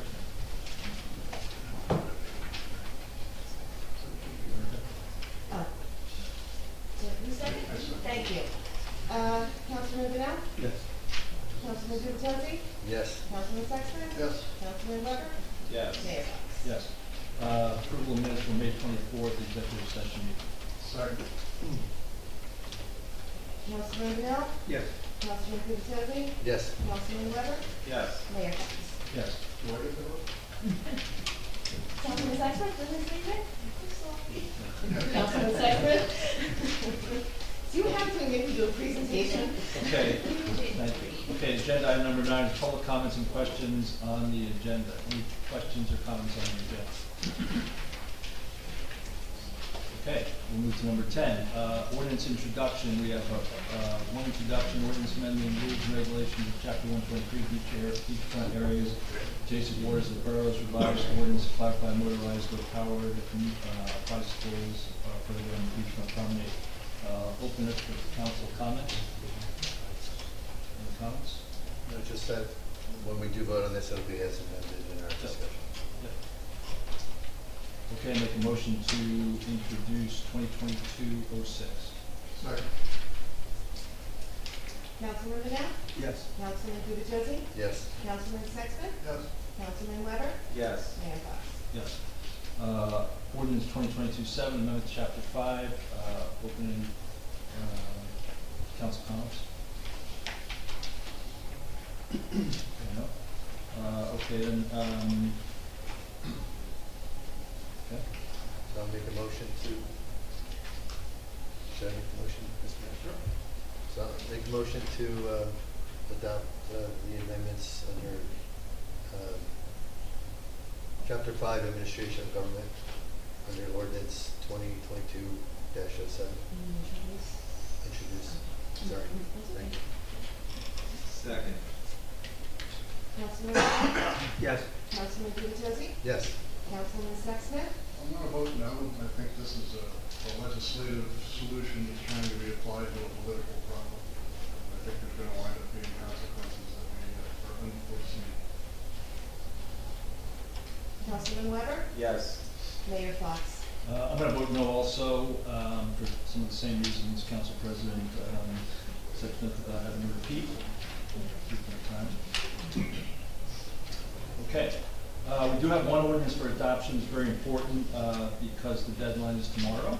It's an ordinance amending the borough's revised ordinances to repeal Chapter 217 flood damage prevention and replace with new Chapter 217 flood damage prevention to adopt flood hazard maps and to create a position of floodplain administrator and provide for severability and effective date. We'll start with any council comments. Okay, we'll close council comments and make a motion open for public comments for ordinance 2022-3. Are there any public comments? Second. Oh. You got to make a motion. Oh, I'm sorry, make a motion, I'm going too fast here. Make a motion to open public comments on ordinance 2022-03. Second. Mr. Bidell? Thank you. Yeah. Mr. Gutierrez? Yes.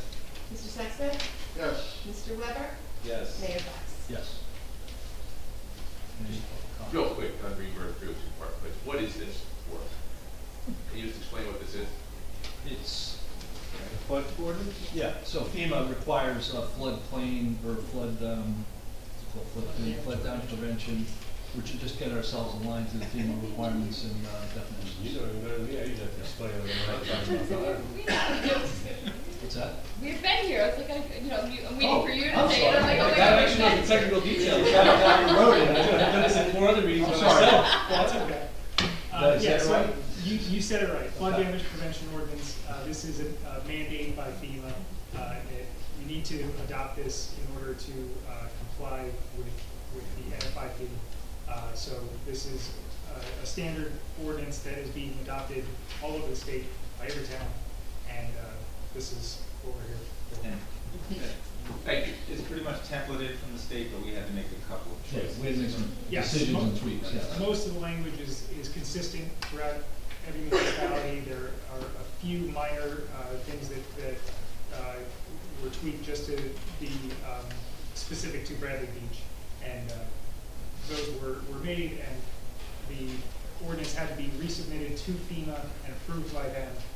So we couldn't make any substantial changes. They had to basically stick with their format and their language.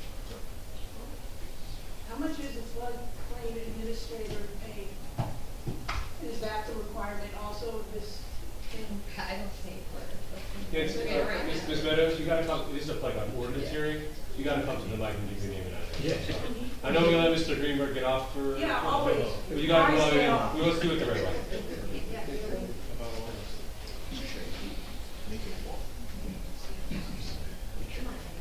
Come on down. Come on now. Thank you. Again, gender, I'd like to point that out again. This borough has Do you a have a question? history of that. You have a question? So, yes, I do have a question. It says, and I'm assuming it's not a typo, that to create the position of floodplain administrator. So is that also part of the state law, the FEMA law, that we have to create that position? And I'm merely asking, how much is that position going to cost us? As of right now, per our salary ordinance, we do not pay for that position. So somebody's working for free? The No, zoning, it's just part of their job description. this is part of the zoning officer's job description. In the ordinance, if you read it, it says the zoning officer serves as the floodplain administrator. The floodplain administrator must be appointed in this borough. If anyone here who lives in a flood zone wants flood insurance from the federal government, then we need that person, and it's been designated as zoning officer. It's part of the zoning officer's job description, and he or she or they will perform that function in accordance with the ordinance. That's part of it. Okay, because the way, again, written, create, would imply new. But if you're saying it already exists and we have someone, we got a bargain. Right, Thank you. it's the preferred language that was presented to us, and I understand what you're asking. Because we always give out And, statements. yes, Look, and if it'll it, eventually cost money to government, Yep. right? Yep. But at this moment, it doesn't. at this moment, no, It does, it's at not this there. moment. It's not there. Yeah.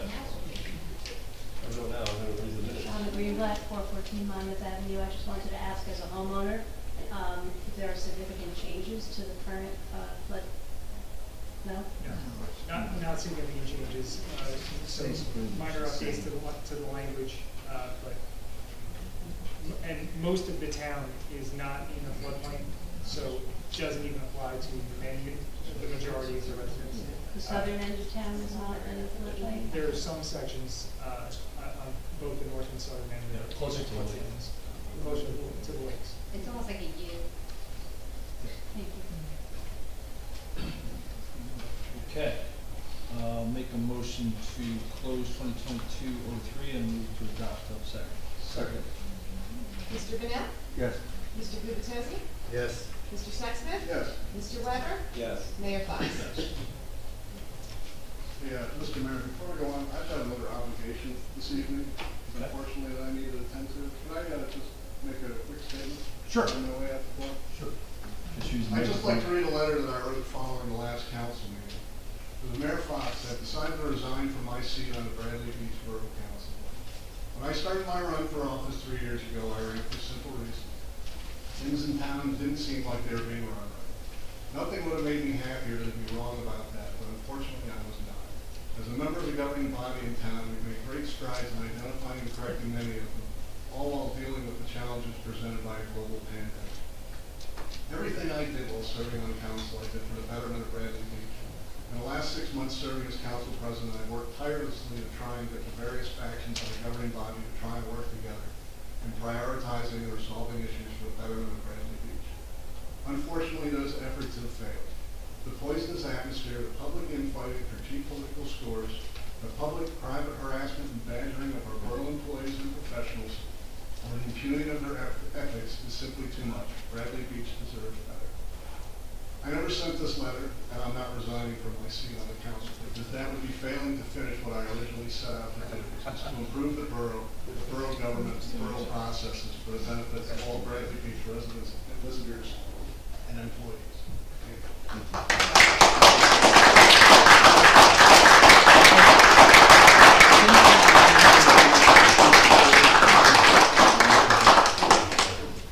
Okay, thank you, Council President. We're going to move now to number 11, communications. There's,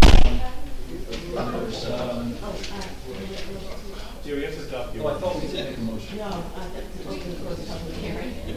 Oh, okay, I said make a motion to close and to adopt. So get it all in one fell swoop. You did it in one fell swoop. Oh, I'm sorry. I didn't hear that. Thank you. Yeah. I was making sure.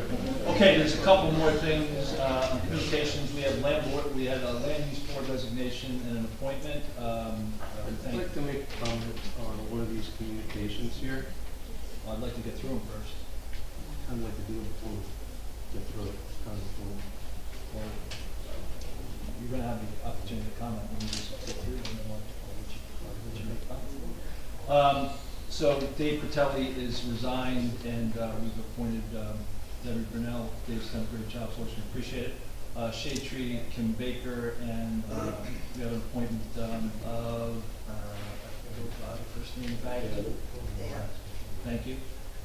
Recreation, we had some appointments, and we do have a retirement of a police captain, Captain Dula, which that's going to play out over the next couple months, but we wanted to just get that out there. So yes, comments? I don't know if everybody has read this yet. This is the declaration of the state of emergency in our town. There's a lot of legalese up front. The two things that I can't seem to get past. The last item, number 3, on the first page. And keep in mind, this is declared as of today. The Borough of Bradley Beach institutes a curfew from dusk to dawn each day until the termination of the state of emergency. So if we don't finish this meeting in 45 minutes, we're all in violation.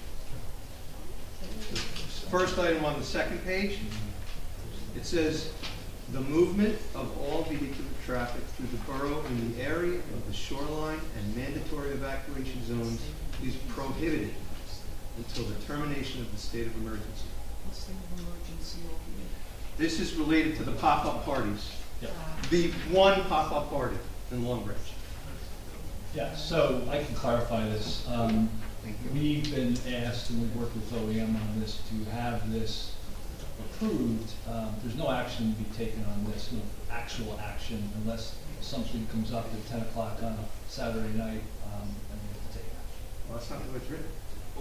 Well, so can I explain the legal parameters of that? So as you guys remember from COVID, we declared a state of emergency in town, right? And that requires the mayor and the emergency management coordinator to sign a declaration of emergency. So you guys are aware of this pop-up party. I think there was a couple last summer. I know that the one in Long Branch recently caused a disturbance. So the prosecutor's office and the county office of emergency management has worked with all the towns to be ready to respond to this because you don't know what's going to happen in your town. And so this is a draft that will be entered if there's a pop-up party at Bradley Beach shutting down the town, but it's only prepared for tonight. It's obviously not signed or anything up there. It's basically to show you guys that we're prepared if this happens at Bradley Beach, that we're going to shut down, we're going to tow cars, what we have to do to get ordered back. But it's not being declared this evening, and hopefully we won't ever have to use it. But that's I'm sorry, if you were mistaken on that, that's what. Okay, we'll move to resolutions. We have consent and individual consent agenda. We have the bill list that's June 14th, 2022 157, 2023 158, authorizing refund in the amount of $10 for a bulk item sticker. 2022 159, authorizing refund of $26 overpayment of permit fee. 2022 160, authorizing refund of $358 for overpayment of permit fees in Marine Avenue 201. 2022 161, authorizing rally cap support to conduct beach volleyball participants with special needs.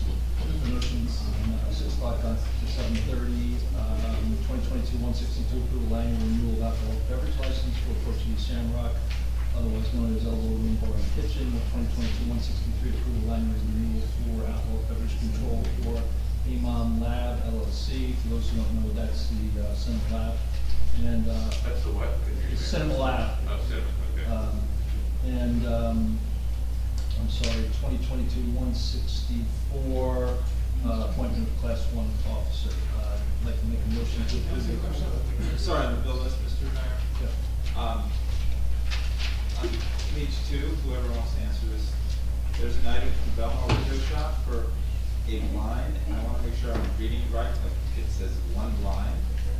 It's for $1,078. I know blinds can be expensive. I have some nice blinds in my house. They can be expensive. I get it.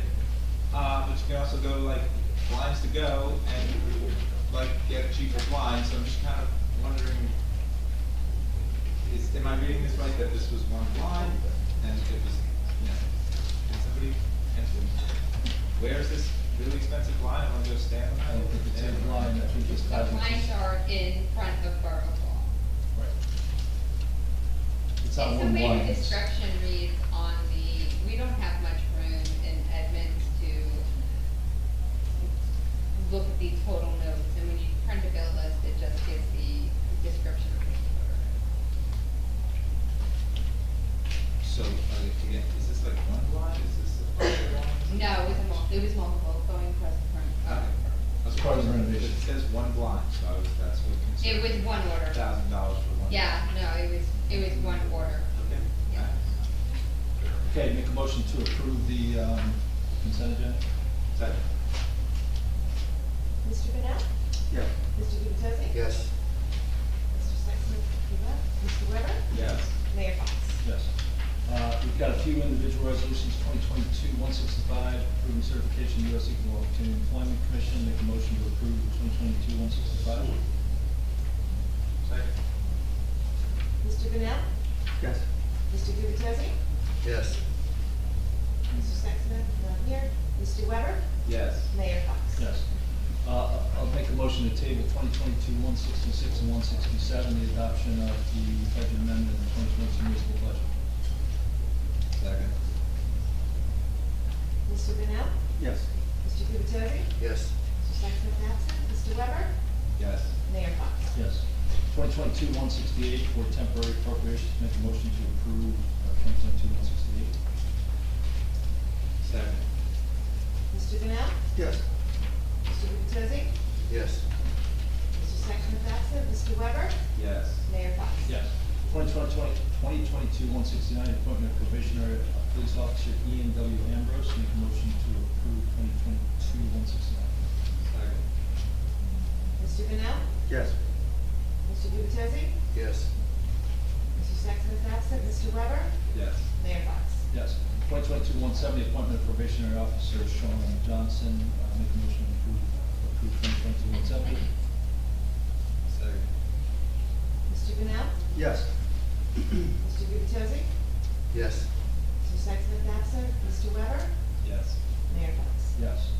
2022-171, establishing a guideline for implementation of telecommunication technology for hybrid council business meetings. Make a motion to approve. Second. Mr. Bennett? Yes. Mr. Gubatose? Yes. Mr. Sexton absent. Mr. Weber? Yes. Mayor Fox? Yes. 2022-172, establishing a hybrid meeting guideline. We reviewed that a little while ago. Make a motion to approve. Second. Mr. Bennett? Yes. Mr. Gubatose? Yes. Mr. Sexton absent. Mr. Weber? Yes. Mayor Fox? Yes. 2022-173, approving inclusion of employees' social media policy and personnel policy incorporated in employee handbook. Make a motion to approve. Second. Mr. Bennett? Yes. Mr. Gubatose? Yes. Mr. Sexton absent. Mr. Weber? Yes. Mayor Fox? Yes. 2022-174, approving inclusion of volunteer social media policy and personnel policy and incorporated employee handbook. Make a motion to approve. Second. Mr. Bennett? Yes. Mr. Gubatose? Yes. Mr. Sexton absent. Mr. Weber? Yes. Mayor Fox? Yes. Okay, we have no announcements, so we'll go to mayor and council reports. I'll start with the annual Memorial Day festivities were very successful. I appreciate the work of the committee, particularly the council president, Sexsmith and Michelle Wiley. It was also a great team of employees and volunteers. Everybody pitched in and brought our parade and vendor exhibits back to life. The beach was really very active for those couple of days, so we very much appreciate it. Captain Patola was Grand Marshal, and our county, state, and even our federal representation was there at our parade. The memorial ceremony on Monday honoring and remembering our military, fire, and EMS police at the park were both solid and inspiring. The Mayor's Wellness Park last Saturday was the most successful yet. We had children's activities, gave out participation prizes. Many thanks to our sponsors, our residents, our visitors, and our employees and volunteers who made this a successful important meeting is coming up this Thursday. It'll be at 5 o'clock here. It's in Town Hall to answer and clarify questions about the cost estimate provided by our project partners relative to the 319 Lorraine Avenue Church. From there, we'll cover progress on developing a townwide survey and an overall timeline. I hope you all can attend that. BA Humphrey, Chief Guida, and I did an assembly Monday for our 7th and 8th graders on municipal government. Our 8th graders had just come back from Washington, so it was a good interchange of ideas around municipal government, federal government, and it was exciting to them, and that's the last week of school, so they were excited about it. On the library, there's a lot going on. There's a summer reading that begins on June 15th. The theme is Oceans of Possibilities. All ages are welcome. Tuesday, June 6th, we have Candine's Garden, a menu of environmental gardening solutions. It's a virtual tour. There's a registration for Zoom. Thursday, June 16th, non-obvious factors that are holding back climate change. It's also for Zoom registration. Sounds very interesting. Saturday, June 18th, 10 to 12, cardboard creations from Leah, which is trash art, taking discarded cardboard and making art of it. That's events geared for adults, but children 3 and plus are welcome. Tuesday, June 28th at 5:30, there will be an author reading, The Bee and the Fly, authors Lorraine Tassiello and Jane Cavallina of their new book, The Bee and the Fly. So that's, I said the 28th, I think, yes. And then the 30th, there's 3:15 or 4, there's a Jenkinson Aquarium, Habitat Habits, kick off the summer reading for ocean, children with key factors about habitats. So there's a lot going on at the library, and we very much appreciate all the work they're doing. Thanks for your continued patience around the sewer infrastructure project. We're listening to you. We've had some input, and we're trying to address issues as they come up. Last, I may get into a discussion on the first 6 months of 2022. It's important to share some of that information, but I'll hold that for right now for time constraint purposes and turn it over to Councilman Bernal. Okay, the first aid report for the operational period ending June 14th. The squad responded to 22 daily calls, 17 night calls, with a total of 33, 18 for medical and 10 were for fire calls. The squad responded mutual aid to 2 water rescue calls in Avon, 1 in Ocean Grove, 1 in Belmar, for a total of 4. The squad responded to a mutual aid call in Neptune City, which was medical in nature. And the squad provided medical coverage for the Memorial Day Parade and Festival, and also the Memorial Day services in Riley Park. They fulfilled 100% of their assignments for the operational period. The fire department, for the same period, responded to 10 requests for the department, to include a 2-alarm fire on a 5-story apartment building. Chief Hagerman would like to thank the following mutual aid companies for their quick response: Asbury Park, Avon by the Sea, Belmar, Glendola, Neptune, Ocean Grove, Seagirt, South Wall, and Wanamassa. Pretty big fire. They did a good job. There were no injuries, and they saved the building. The building was safely evacuated, and Bradley Beach Police, no citizens on the first responders were injured. The department fulfilled 100% of their assignments. As usual, they're looking for new volunteers. You can go over to the fire department. I believe you can get applications online as well. They would also like me to mention that the cooperation which exists between the fire and first aid squad allows us to keep answering our citizens' needs for medical care and fire protection at no cost to the town. That's my report. Thank you. Councilman Gubitosi. Thank you, Mr. Mayor. As I've done now for a couple times, a couple past meetings, I have chosen to read my comments so that I'll be able to have them included in our minutes going forward. But in our last meeting on May 24th, in my council comments, I said that I wanted to be more transparent and I wanted to better inform the public regarding our council activities.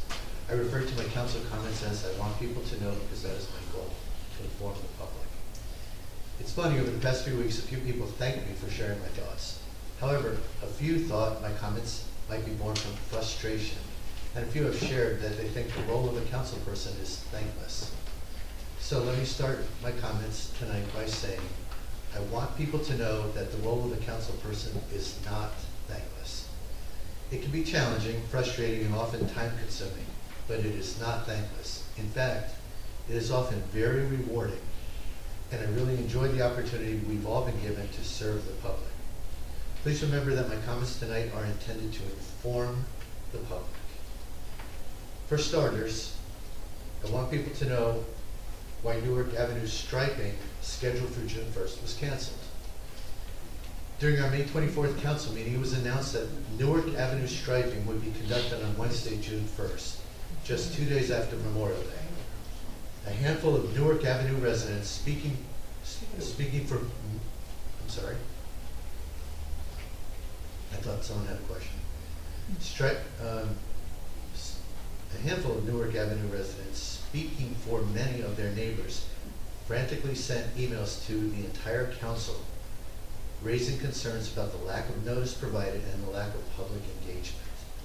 Most of the council was not privy to this planning. What our residents did not know, and what our administration had forgotten, was that our council passed a resolution in June of 2021 that prohibited unilateral action related to parking. Specifically, this resolution was developed after the unannounced striping of the 100 and 200 blocks of Newark Avenue last year. Once this resolution was presented to the mayor, he quickly canceled the striping contractor the day before the striping was to occur. So thank you, Mr. Mayor. This was clearly a win for our residents who simply want to have their voices heard, especially when it comes to decisions on parking that affect their daily lives. Another issue that I want people to know is that the Fletcher Lake Commission, for them I am a liaison, is trying to determine why 15 memorial benches were removed from the pavilion area. I serve as the liaison to Fletcher Lake Commission.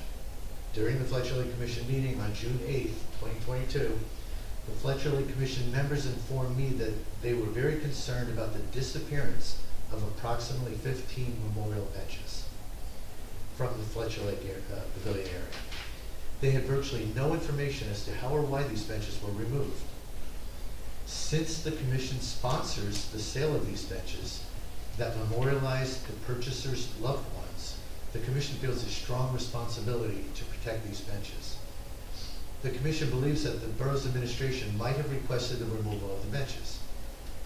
Acting as the Fletcher Lake Commission liaison over the weekend, I wrote to Mayor Fox and to our borough business administrator, Ms. Humphrey, to request additional information regarding the removal and hopefully the ultimate return of these benches. As of the start of this council meeting this evening, I have not received an update as to the disposition of these memorial benches. If there is information available to share with the Fletcher Lake Commission, and I notice there are a handful of commission members in the audience tonight, perhaps the mayor can provide insight tonight. I can speak. Oh, did you want me to speak on the benches? I'm going. Please do, and then I will continue. So we actually received a complaint through a citizen complaint after this about ADA compliance with benches. Upon having our borough DPW and engineer going out, we did review the fact that the benches were set up that there were certain areas that were an issue. Certain benches were actually not safe to sit on, or DPW realized, and I asked the Fletcher Lake Commission for an application and policy and like a contract for the life of the bench, so we can figure out what to do with the plaques for those benches, but they had to be removed so that way the liability of the borough was not addressed. What, Ms. Humphrey, what's the status of the benches? You've removed them, or They are removed, but I haven't received an application or any type of contract for the benches. So until then, I have to make sure that everyone is ensured the right, proper opportunity to go to the lake. Because it's a commission, it doesn't take away the liability of the borough. The commission oversees certain things, but it doesn't take away the liability of the borough. So you're waiting for an application from whom? I don't. The Fletcher Lake Commission, You have to apply for what? the bench. So what happened was, I was told there was a separate application that had, like, if you apply for a memory bench with the borough, it says on the bottom that once the bench is of no use, damaged, or has to be rid of, that bench is then removed. I need to see proof for Fletcher Lake that there's a difference. We kept all the plaques, of course, to see what we could come up with, but as of right now, I haven't received back an application, which Councilman Gubitosi did reply back to me that he did not have any such contract or application, but he was hoping that Fletcher Lake could give me the same. So I get, and Mr. Mayor, I think the appropriate format would probably be that our Fletcher Lake Commission members can speak during the open public comment. Yep. So Anthony, you won't be able to speak right at this moment. I didn't know that. No, that's fine. Just a couple minutes, just why don't you sit right there? When we conclude council comments, you'll be able to definitely speak. 5 minutes. But I guess one of the things, Ms. Humphrey, that you'll hear from the commission, and again, I'm just acting as their liaison, is they were surprised that they were not informed of Sure, so, and that is where, unfortunately, the proper documentation wasn't kept for me to actually have it in my hands to see what we need to do, so I had to make the right situation at the moment for the borough on a liability avenue. Once I get that information, I'm happy to come up with a solution for absolutely anyone who had a bench and had a slab. okay, and again, public comment to follow. I also, back to my own comments, I also want people to know that there will still be some consideration given to trash and recycling. It's chapter 286 of our ordinances, trash and recycling amendments that are still being discussed. And the reason I say that is because in our last council meeting on May 24th, we workshopped potential changes to our trash and recycling ordinance, chapter 286. In our current form of government, the powers of the mayor and the council are often distinguished by whether the power in question aligns with borough operations or the direction of borough employees, which falls under the mayor's control. If the power in question aligns with strategic vision or policy, then it typically falls under the council's guidance. 3 council members, myself included, along with Councilman Van Allen Weber, continue to believe that this is a policy issue and therefore the frequency of recycling pickup should be determined by the council. Why do we feel this is policy? Because frequency of pickups impacts the taxes our residents pay and potentially affects issues tied to residents' health and safety. 3 of us do not believe that establishing the frequency of pickups equates to the direction of employees. Following our May 24th council meeting, I asked the mayor and our attorneys to include a proposed, I should say we, the 3 council members, asked the mayor and our attorneys to include our proposed edits to recycling and trash pickup ordinances in tonight's agenda. Our borough attorneys denied our request, stating that frequency of pickup is included in the direction of employees and is not a policy issue for the borough. I want people to know that the 3 council members will continue to discuss this and request that our borough attorneys reconsider their position on this issue. Now, my final comments, I will say I was surprised at Councilman Sexsmith's comments tonight, and I'm disappointed that he's not in the room as I continue with my comments. Because finally tonight, I want people to know that I have an update on the serial Oprah requester whom I called out last meeting. In our last council meeting, I described concerns tied to an anonymous serial Oprah requester with questionable motives. Please let me be clear, anonymous Oprah requests are legal. However, there are concerns regarding this anonymous Oprah email account. For example, this account uses a fictitious Gmail account name, the name of which begins Lion Larry. I won't provide the full Gmail name here, but this name certainly suggests that the author of these Oprah requests might not be sincere or well-intentioned. This email account was generating an extraordinary amount of Oprah request activity, requiring various council members to spend hours researching documentation for 1 or more years of communications for a given topic, including requiring Mayor Fox himself to spend double-digit hours responding over a holiday weekend.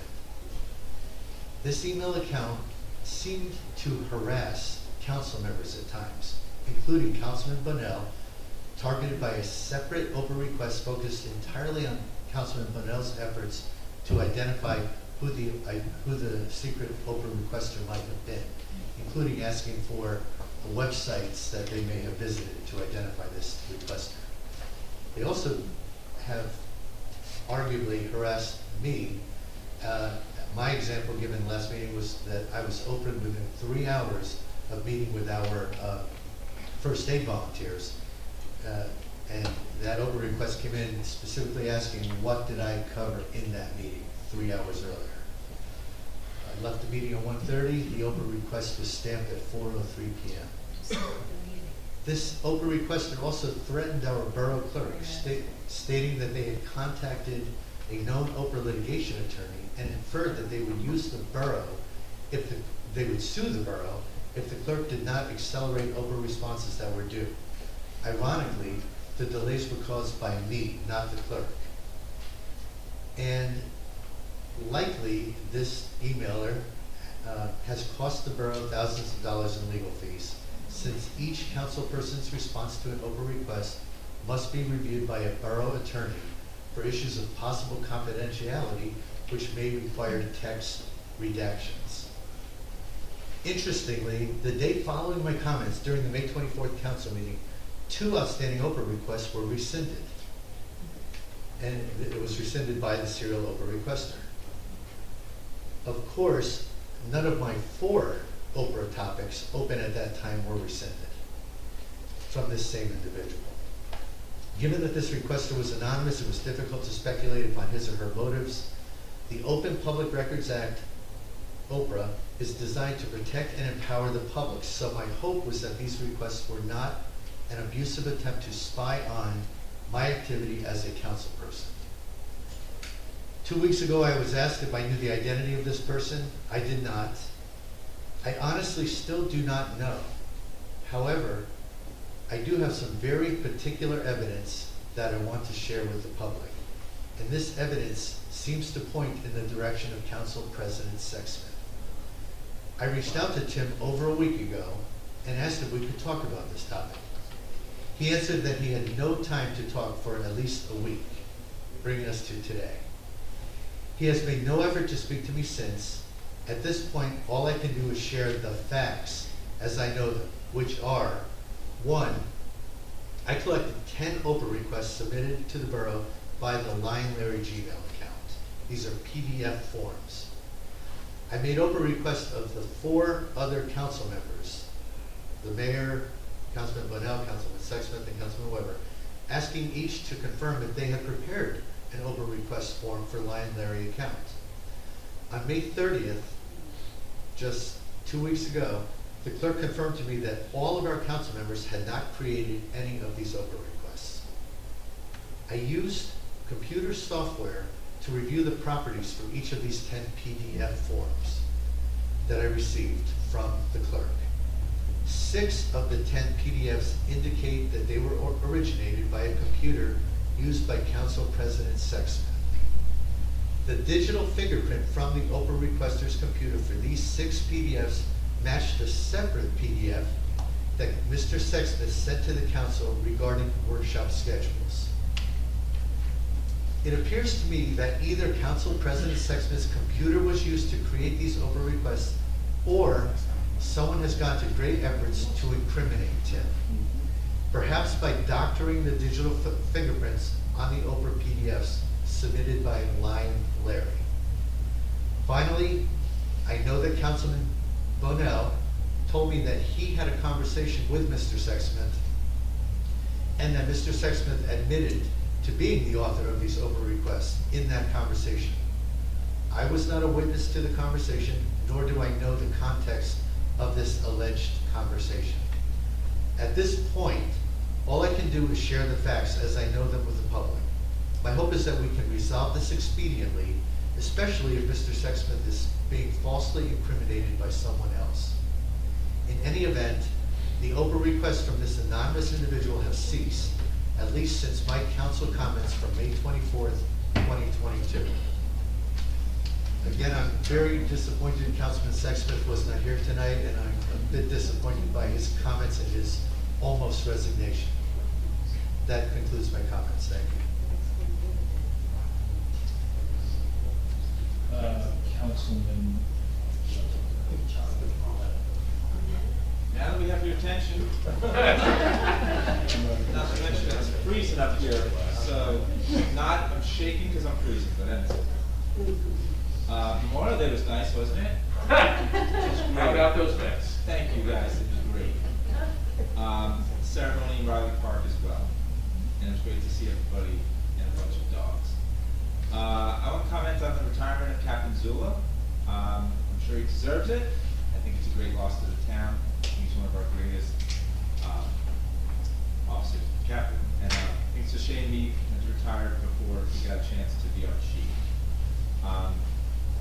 Today's Flag Day. Happy Flag Day, everybody. I would like to, well, give my opinion about flags. I think flags represent.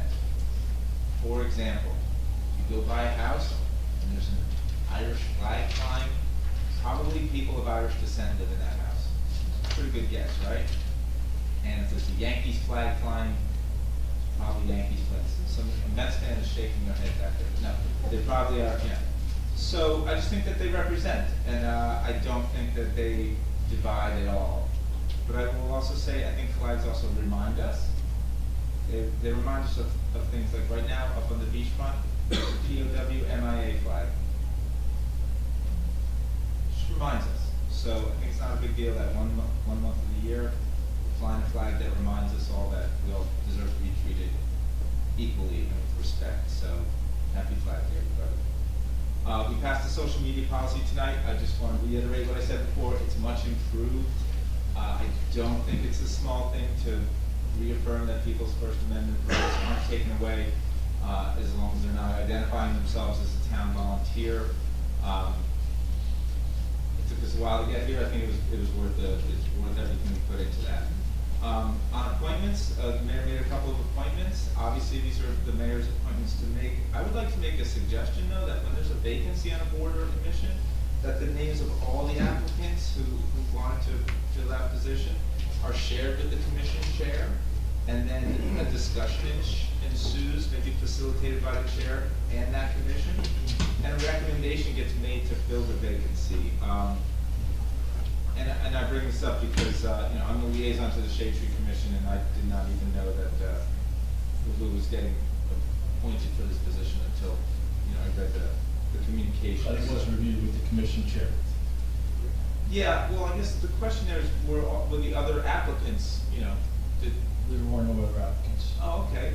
All right, so there was no other applicants. All right. On tree bags, shade tree stuff, I just want to make sure people know the trees we planted in end of April, they all got a bag for watering, of course. And those will stay on until the leaves fall, until November or December. So the trees that we planted last year, those bags were taken away. They were put away for the winter, and we tried to bring them back in the spring. Shade Tree did try to bring those bags back out of their shed. They actually couldn't find them. We don't know what happened to the bags. There's a tree watering bag caper in this town. So, it's only $200, probably just a few $100 for these bags, but I just, want to make sure that we're being good stewards and we're keeping an eye out for stuff like that, and hopefully we're not discarding things that we intend to use again, at least that's my hope, so. Compliment the fire department on, not on fire, on putting out the fire.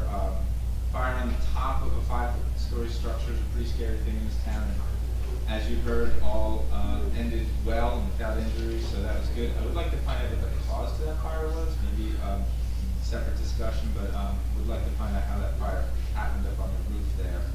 I have a question about committees. You know, we spent second half of last year talking about moving to a committee format instead of having liaisons to all the commissions and whatnot. So are we going back to committees, Mr. Mayor? Because we talked about that, and we were going to do it January 1st, and it was put off, and it's the middle of the year, so I'm just wondering if we are ever going to go to that committee structure. Not at this time, we can certainly discuss it. Okay. And then just a couple other things. The school, if you haven't had enough of this meeting, the school's having a meeting right now. Maybe that one's over, I don't know. What? No idea. We're looking for a new superintendent.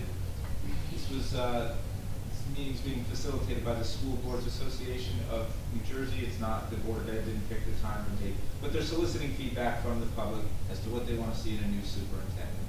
So it's worthwhile. If you can make a meeting because you're all here, that's fine. There is a survey on the school's website, and we can give your input as to what you want to see in a school administrator. So that's pretty important. So that's the extent of my report, Mr. Mayor. Thanks. Thank you. Okay, we'll now go to public comments. I'll start with Anthony. Oh, I'm sorry. No, actually, if you guys want to. You're welcome to stay. I enjoyed having you, but if you want to. I'm sorry, Anthony, can you just wait for one more second? I'm sorry. I forgot. You guys are familiar with state. Yeah. I forgot in my comments. Did you have anything you wanted to cover? Not at this time. I can wait for the public to speak. Okay, and then fine. I think it's probably better that I speak after the public. Sorry, that's fine. Yep, okay, thank you. Anthony, could you get up? Fine. My name is Anthony DeMayo, for those people who don't know, and I took over the Fletcher Lake Commission chairmanship this year over the last 8 months. The Fletcher Lake Commission is there because we're committed to the quality of that lake, which borders on the north side of town. Can you speak up? Which borders on the north side of town. That's good, Anthony. And I want to say that I found it overwhelming to take over for Al Quickstep. Since taking over for Al, the committee, and we have members here who are not from Bradley Beach, but they came tonight and they sat through all this because they're so committed to the quality of this lake and the legacy of it. Sal Galicetti, Susan Roach, Linda Henderson, and Al Gubitosi, and myself. For us, we're unpaid. But I want to say that I want us to be able to look back at these placards, because I'm standing here for those individuals who cannot stand for themselves. The memorial benches that were removed were taken, they were removed. We had no idea that they were removed. When an individual purchases a memorial bench, the criteria for it is basically they get their name, they get their bench, and they think that this is going to be something that stands when they are no longer able to stand. They were removed. I shared with the committee, and behind closed doors and in front of closed doors, it's not a matter of pointing blame. It's not a matter of what has gotten written in the small print of the charter. It's a matter of the character of Bradley Beach. And I want people of Bradley Beach to know that we're not just a bunch of houses. We're people who are committed to the memory of those people who invested in this town. So tonight, they asked me, they said, would you come and share what's going on? So I presented to the mayor. The mayor's aware of it. And I presented the council. And I would say, I was contacted by someone who has photographs of these benches, and they are not in disrepair. So the point is, they got removed. There are ways that we can go about getting them replaced. Thank God that Kim has those placards. The mayor called me up last week and he said, I have 4 boxes of stuff that I want you to go through. He has 3, I have 1. I have 3 jobs in addition to this one. I haven't even attempted to go through it. I promise you I will. But I would just ask that the council would consider moving quickly, because the person who contacted me was so disturbed that they were removed, and he showed me the pictures and everything. I just said, listen, the mayor responded to me, and he seems like he's going to move on this. So I just ask and I pray that we do this, because someday someone's going to have to stand, someone is going to stand for you where you can't stand for yourself. Thank you, Anthony.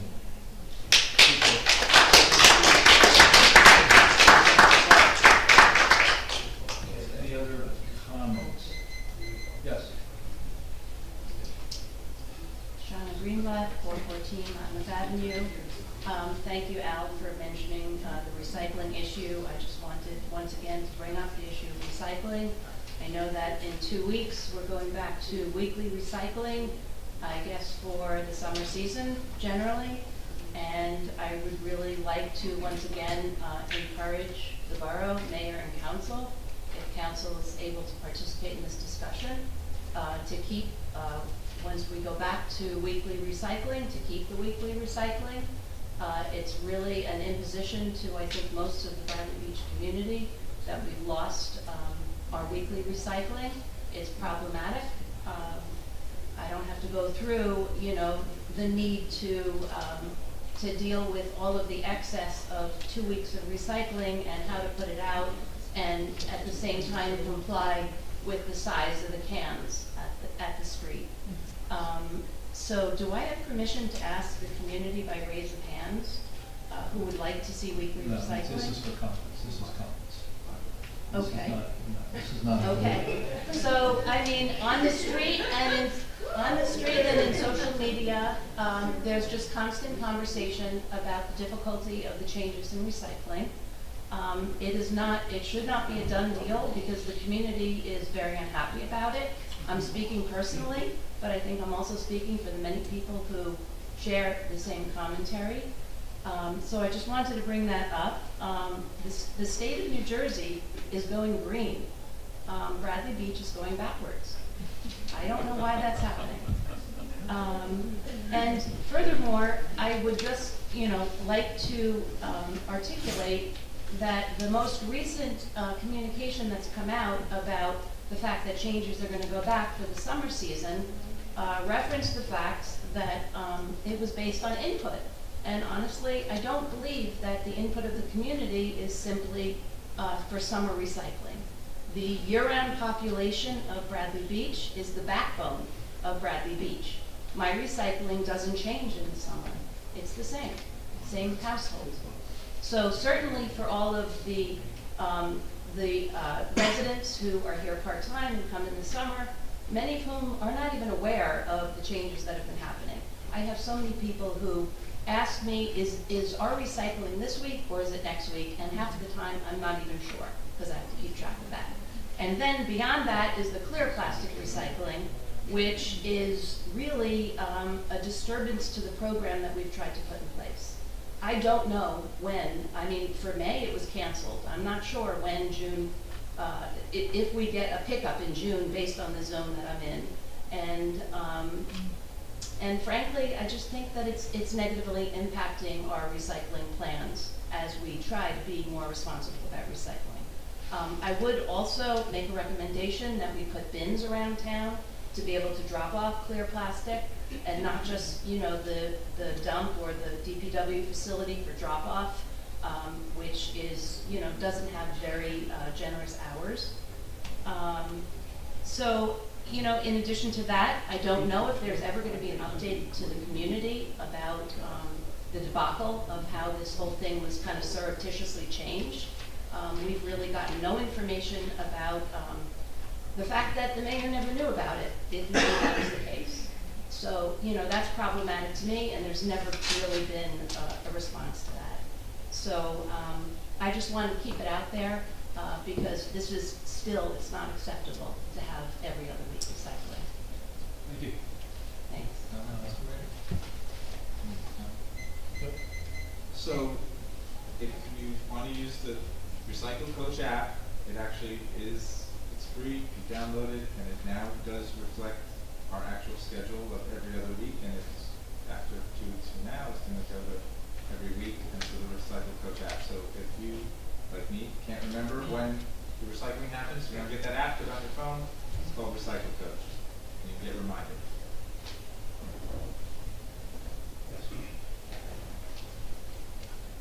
Joe Cooley, 509 Monmouth Avenue. Mayor, I emailed a suggestion to you. You think there might be a strong showing of people for the church meeting this Thursday? If they are, I was wondering maybe we should have it at the firehouse. We're working on something on that right now. Okay, thank you. Thank you. Yes. Terrence Wright, 406 Madison.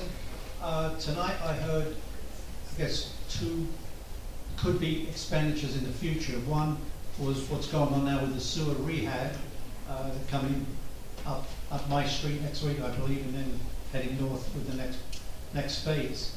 And I heard numbers of $4, $6, $8 million, which, if you know anything about cast iron, and most of the lines are cast iron, is they've got about 100 years of life. So we're at that point in the town. My home is 110, 115 years old. So I understand that's an expenditure we have to bear. And then I heard about a $2.5 million maybe project for Main Street, and Main Street certainly does need some dressing up here and there. So it brings me to the fact that we've got 6, 8 million, 2.5 million. We're throwing millions around like $5 bills. But you know, this Thursday meeting concerning the church, which again, for transparency, I signed the petition to say let's keep it way back when. Way back when I thought what we were going to do would have been over by now, which we haven't even started yet, and spent, I don't know, hundreds of thousands of dollars playing with the idea of whether we should sell it, keep it, knock it down, or whatever.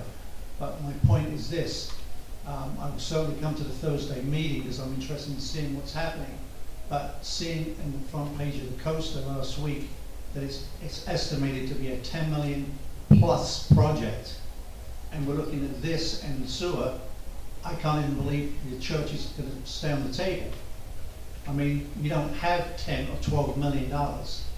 And in addition to the cost, I mean, we've already paid 1.3 plus, you know, all the engineering fees that we've spent so far. Then the 10 million coming or more with change notices and unexpected debt, you know, rising from that. There's a couple of things also I think we should look at. One, if that building was taken away, sold to a contractor, and we put up 4 homes, I estimate we could conservatively get in about $50,000 a year in revenue of taxes for those 4 homes. So that's $50,000 a year we're giving up in revenue, and at the same time, again, I'm just guesstimating, to do heating, air conditioning, maintenance, landscaping, and management for that new building we're talking about. Conservatively, I would think will be about $100,000 a year in expense. So that's a net loss of $150,000 a year. And, you know, over 20 years, that's $3 million. So if people, you know, people like myself, when I moved into town in '99, my taxes were just over $3,000. And now, of course, you know, 23 years later, they're $9,000. So with this sewer and you consider the church, I don't really know how people are going to cope as far as the impact it's going to have on taxes for the fixed income people like myself. So, you know, I would like to think if the council want to be fiscally responsible, I don't even see how they can go forward with a prospect of really going forward with the church. Thank you. Thank you.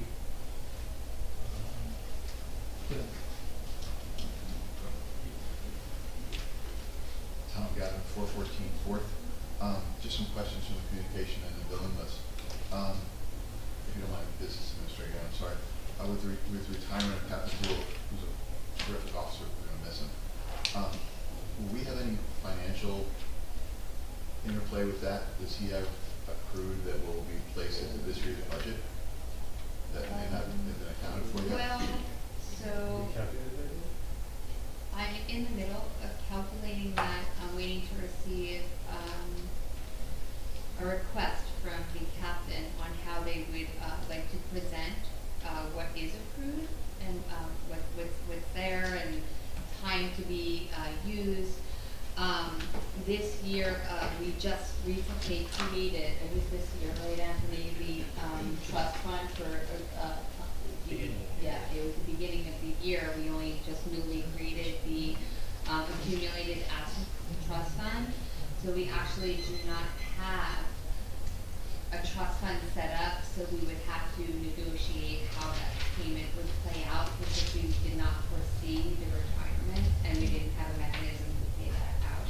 So this is an unexpected expense into the budget for this year? Yes. Two, And it would, yeah, it'll probably run into next year, if not What usually a few happens is years. this is not a secret to the retiring employees, right? Right, no. Right, they spend My their father was a careers government filling out employee. these little budget sheets, so usually you work out like a multi-year payment with the employee. Most of Which them, they appreciate. most of them 'cause do they- 3 years, Tom. I'm sorry? Most of them do 3 years. It's But, supposed to, it helps but there are the occasion where Yeah, and they might then sell. hopefully what'll happen in the future, when you have the accumulated trust fund, you would take your appropriations and cancel them out from year to year basis, so that way you can put it away and reserve it for someone, when someone does retire, so that way you don't have to raise it in the current year's tax. Two items on the bill list. One was an air cleaner for the fire department, one was T&M Associates. Both were dated from last year. Is that something we accrued forward, or is that something we're paying in this year? So what'll happen sometimes is if you appropriate a project or some type of a contract or vendor agreement, if you bid it out or if you go to contract, it will take time to actually get those services rendered. The borough cannot pay for anything until the service is actually rendered. The fire department one that you're speaking about actually started in 2020, funded in 21, and completed just this year. Okay. And then two real positives. I actually heard kids talking in front of my house about getting free beach badges. I'm not quite sure the mechanism that happened with, but whoever decided free beach badges for the graduating 8th graders, that would be a brilliant idea. And then I would really like to thank the borough administrator for thinking of the fat people like me who wear bathing suits, because the Sneakers Plus bill came for bathing suites. So now that I'm fat, I missed the code.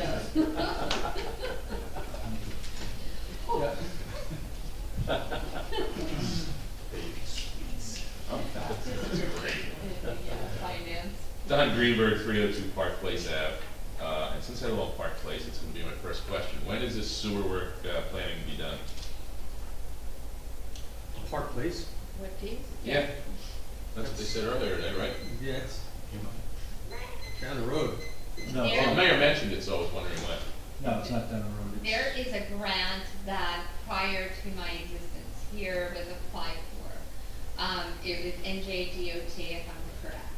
NJDOT does paving, more or less, right? You don't do sanitary work with NJDOT. Okay. So what's gonna happen is being that we receive that grant, we're gonna minimize that project, the scope of the project, and include sanitary, fees into that certain area. Do you wanna, I mean, like, Sure. it's not the presentation tonight, but we have the There will be a piece here. presentation on it, at the the next meeting. Okay. But essentially, the limits of the grant money are from Main Street to, I believe it's Fletcher Lake Avenue. Okay. And that area is, the DOT pays for pavement and sidewalk and curb. They don't pay for underground utilities. Yeah. But since the plan is to replace the sewers anyway, that's one of the things that we're looking at is including sewers in that area so that we're not duplicating. But it doesn't go from Fletcher Lake down to the ocean. Does not incur that area. Okay, so that won't. Sorry. Okay. Sorry. Okay. So I also have a question on a couple of the resolutions that were approved, like the social media and the employee handbook. The now therefore be it resolved section says, Mayor and Council hereby adopt the following volunteer social media policy to be included in the borough's policies and procedures manual. But there's nothing following. It's not there in the resolution. What you're adopting is not there. It just says we're going to adopt the following volunteer social media policy. But there's no policy under that. So, Craig, how do you vote and adopt a resolution when the policy that you're adopting isn't in the resolution? So I guess me. Yeah? Well, I'm not adopting it. Well, no, I mean, legally, how can you do that?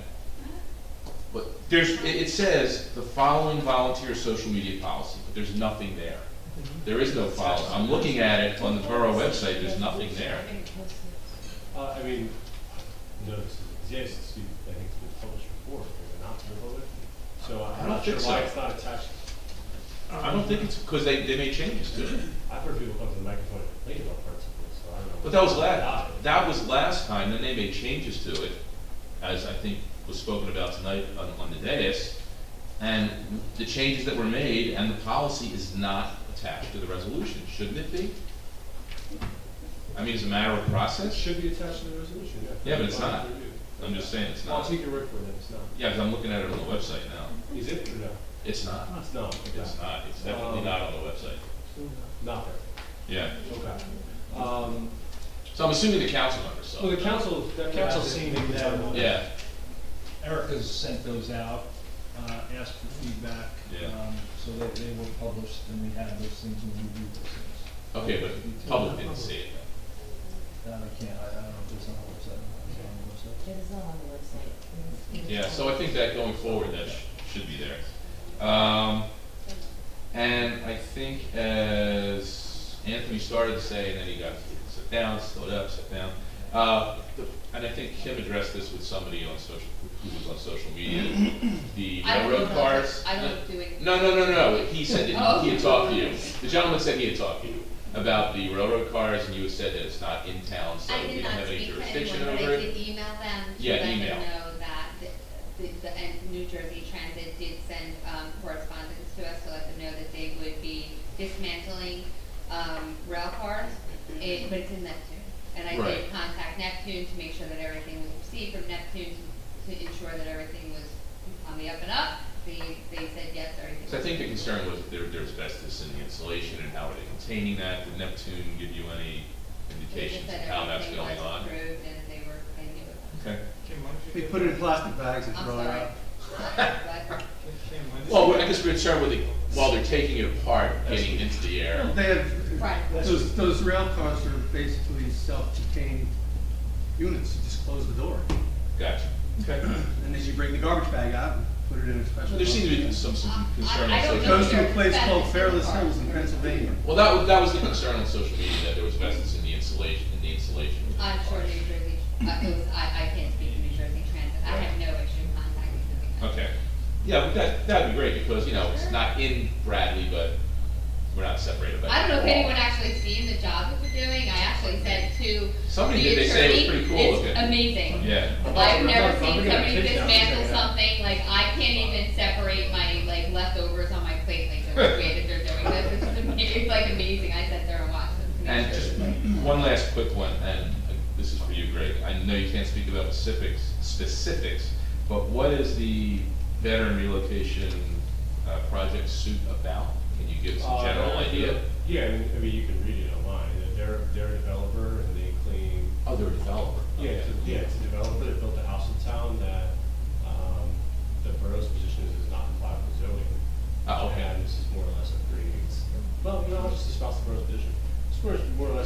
preemptive civil rights suit because they know that we're coming to correct the building.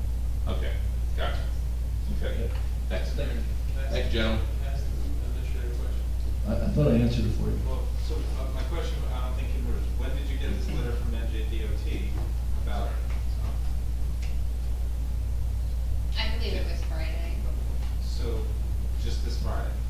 No, next week, yeah. So if, in the future, when you get a letter like that, could you let the council know? Because, yeah, I mean, same thing, I'm getting questions about that, and I had no idea, and I didn't know if there was any Sure. correspondence, so. I Absolutely. appreciate that. If you have any questions, you can always call me, email me, or text me. If you have, like, residents have concern, I have no issue, yeah. Just let me know. If you issue prior. John Nichols, 1009 Ocean Avenue. I'm a little troubled with this whole council president Sexsmith accusation. And I'm just curious, did you clear this with the town attorney before you came in here and made this accusation? I tried to clear it with two town attorneys, and I was told that they couldn't provide me with any additional guidance because there was a potential conflict between two council members. Because it just seems very political. Between lying Larry like 10 times, and it just seems very political. And, you know, you should have been here. You should have been. And there's no, you said yourself, I mean, I watch ID channel all the time, and there's always, you know, stuff on there that takes years to find out people who are doing stuff, harassing people on, and it just got solved that quick. I mean, Just share the facts, well, Mr. Nichols. I think it was inappropriate. At best. Thank you. Yeah.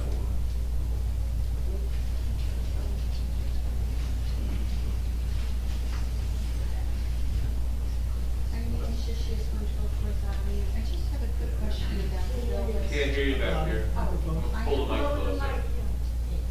Eileen Shishis, 112 Fourth Avenue. I have a quick question about the bill list and paying for the striping company for Newark Avenue. Were they paid? No. No, that would be code. Oh, okay, I was just It was curious. on, it was on. Oh, thank you. Yep.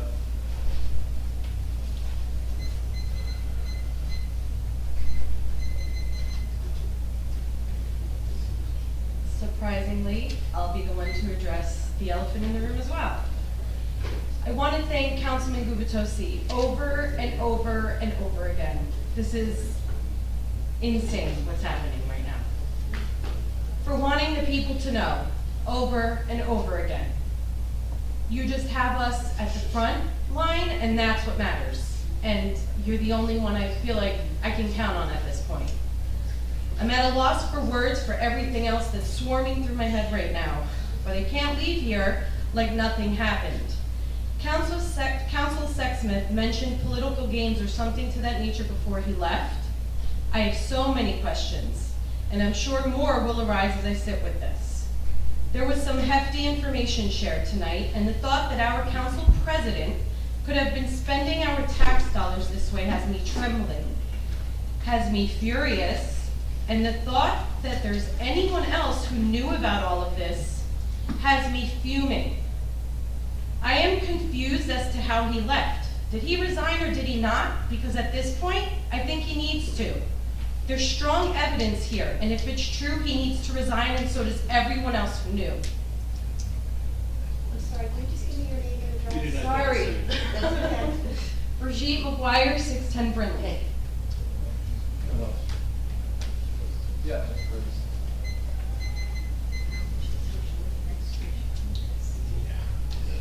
My name is Hasio, 401 McCabe. I just have a quick request, very light. I just printed out the Welcome to the Beach. It's a brochure that's on our tourism page, and it just has a lot of events on it, music events that are coming up, but it's very vague. So just go to the website to find out more information. There's no information on the website, so just wondering whoever is responsible for putting events on the website, that can be done. So, Can you just repeat your address for me? I'm sorry.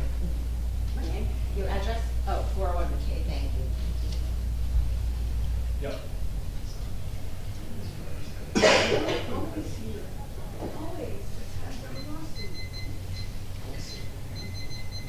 Dr. Tom McGuire, 610 Ridley Avenue. I just want to know the format of Zoom and when it's going to start. We're still working on that, Dr. McGuire. Oh, okay. How long does it take to get a Zoom? I mean, if this is a business, a Zoom, I can get Zoom right now.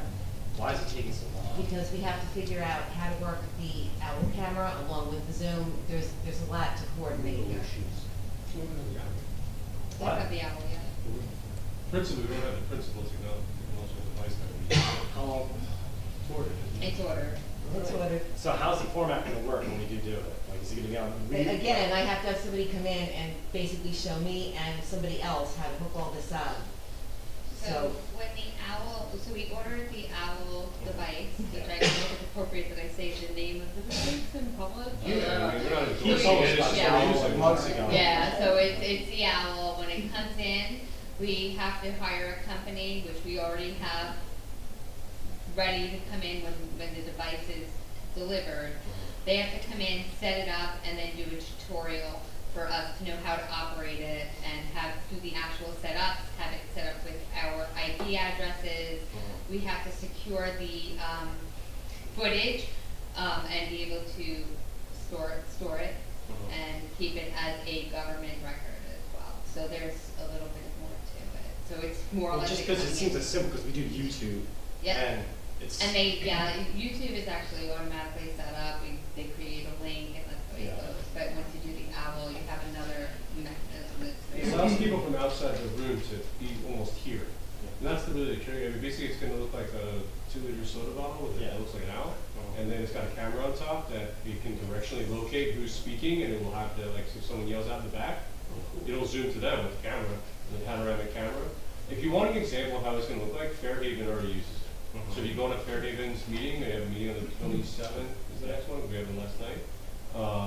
And like that's what it will look like. Okay, now if we're here in your audience, will they be like on the screen if like say I'm home and I'm talking, will someone be up there or you won't see that person? So the operator can see that. The owl actually creates a Zoom presentation, so like the person who's operating the computer can see that, but generally speaking, it sounds like the person who is outside the room is just talking through the owl. So the person who's going to comment from wherever will just be sitting on the table there, and basically it's a big speaker and a directional microphone functional. Okay, and we don't have an ETA on the delivery of it? It was supposed to come in last week. What? It was supposed to come in last week. Okay, what was that, John? Don't we have a deadline at the end of the month? Yep. I can't rush the shipping though. I mean, unfortunately, due to the way things are shipping, it's been ordered. Actually, it was ordered prior to the motion. But then once it's ordered, we still have to wait for the person to come here to set that up. Yeah, but once it comes in, the person will come in within probably 24 to 48 hours. Okay, so that's not going to be long. No, yeah, it's just the delivery of the actual. All right. The device. Thank you. Yes.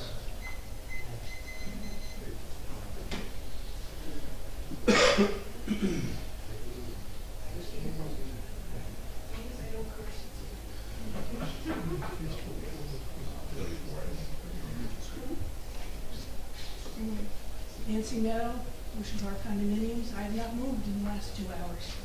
I'd like to. I don't really know where to begin because a lot of this has been said but deserves underscoring. A lot of it has been asked and never answered. One thing I'd like to suggest, and I'm going to I shouldn't assume anything with this town, but really the rules for the Zoom meetings or Zoom clone meetings should just parallel what goes on here. What would be really helpful, I think, for both, and I see them in other municipalities, is there is a visual countdown clock. It would just be helpful if I could see it, not just you. Just saying. And while we're spending a lot of money, we can't have a visual. Just wonder about that. Mr. Gubitosi, thank you for pushing that issue with the Zoom. I was told last, I think it was August, that it would never happen. So I really appreciate that. Mr. Weber, thank you for mentioning Flag Day, because I was astonished that we said the Pledge of Allegiance and that was not mentioned. But then again, this is the person that called the 13 children that died during the last meeting, kiddos. we never cease to amaze me.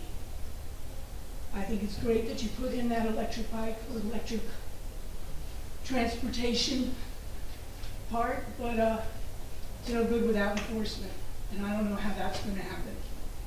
Last weekend, skateboards pointed out to somebody that they weren't allowed on the brick walk. They said, well, on lifeguard is okay. I don't believe that what you added into that said lifeguards are exempt. And of course, you know, there's no cops, and if they are, they're in their car on the beach. Which brings me to, it is my understanding that smoking is illegal on the beaches of New Jersey. I believe that is a state law.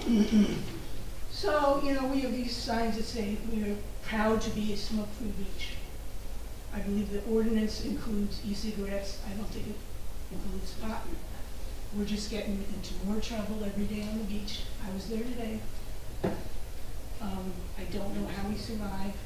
You don't have to smoke cannabis on the beach either. Okay, but how is that enforced, and where is the signage? Police officer and tell them. Okay, we don't have payphones anymore. Yeah, I don't know. Okay. And you know what? You know what? It's not, as I say this all the time, it's not my job. I'm not paid for it.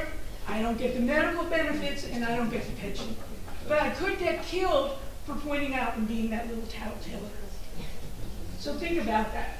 It's a serious, enforcement is a serious issue in this town. You want to solve parking issues? Why are all of a sudden people who own restaurants are using the back where they're supposed to park to have cafe tables? And what about the parking lots that now have turned into eateries? Those are places that people used to park, let alone the owners' cars that just sit all day in their parking space. I'm still waiting to learn why the police department needed a $38,000 truck. I don't know what they're transporting in it, but it's a little scary to think about it. There was a letter that was sent out in May. It was to residents. I don't know why it excluded businesses as well as property owners that perhaps don't live here, but they might have been interested in the information. The Memorial Day festivities, etc., I'm told it's a success. I don't know how that's measured. Again, I ask, what is the P&L?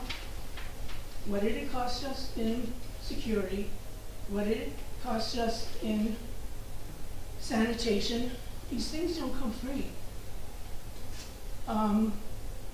Mr. Cohen has suggested numerous times that the public be made aware of attendees of executive session. I didn't see that on the agenda. It's on the resolution. Okay, so now I can't just look at the agenda for that list of people, I have to look at a resolution for an That's executive what the session. attendees are listed on the resolution. Okey dokey. And I also wonder, I'm sorry Mr. Sexsmith left as well, he had brought up an alternate form of government. And I understand you guys were talking of making certain adjustments or tweaks to our current form. But just let me finish the sentence. But I would really like to learn more and see where we're at with the full change to a different form of government. Thank you. Thank you.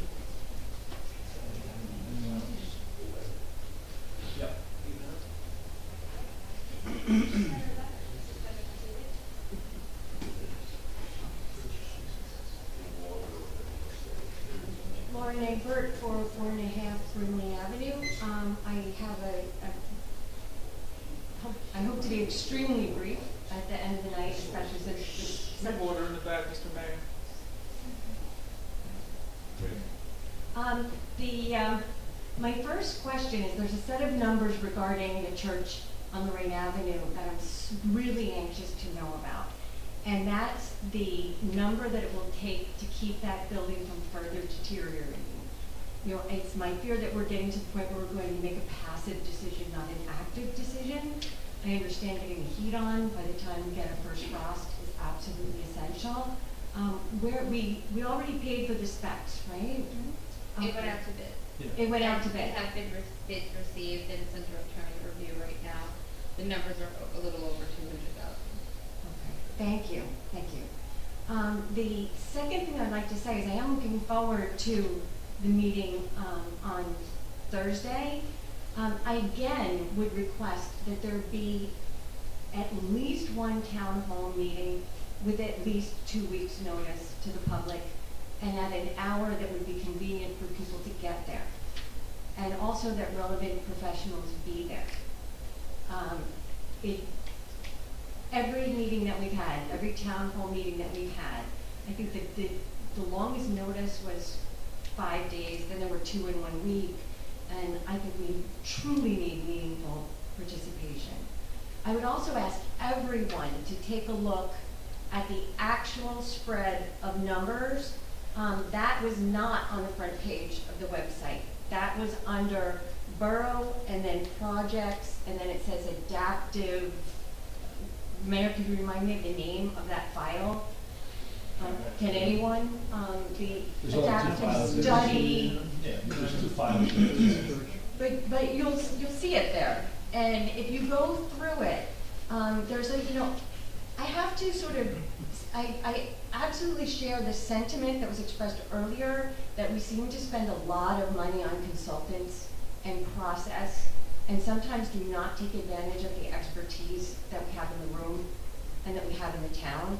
So I would like to call on everyone who has expertise on what a project like this can be without having to be a conglomerate of the blue sky ideas. And again, I'm not, when I was out at meetings here, just about everyone, to a man and woman, said, let's do the minimum on this building that we need to do to make it usable. And again, so please, comb through the numbers, see what you think. There's actually things that we specifically said we don't want to see done that are there to the tune of a great deal of money. I would also like to see engineers' reports and how we get to some of those items and the numbers. And thank you all very much for your time. Anyone else? Thomas J. Cohen, 612 3rd Avenue. I would like to thank the mayor and council tonight for resolution 2022-158. I appreciate the refund of my $10 for the sticker that I had to buy, which I didn't have to buy. And I was wondering if there is a program for how things work. I go to every meeting. I really should know how things work, but apparently we changed things. I'm told in the borough yard that we're going to get punch cards. Then I'm told in the office that I'm not going to get punch cards, I need to get a sticker. Then I take it over there with the sticker and I'm told I don't need the sticker. So again, this is like, we have Recyclegate, now we have Bulkgate. I mean, how do we handle it? Is this really a simple thing? Mayor? There's a procedure that. It's where is it? Well, you got something in the mail just recently, to delineate what it is, recycling. Well, this is both I'm talking about. Yeah, that's part of it. And you said we were gonna get punch cards, and they told me we're getting punch cards in the yard, and we got no punch cards. There it is, right here. Oh, I've been to the yard 3 times, I haven't gotten a punch card. How do you get a punch Yes. card? You got to get go 4 times. Yes. Okay, everybody, we have to Yes, start now. with punch cards, okay? That's all. Bulk, you have to bulk. Yeah. And you have to check the procedure because it should have been given partially. And then, do you get 1 card per house, or do you get 1 card per unit? Because they couldn't answer that question either. I was told 1 card per house.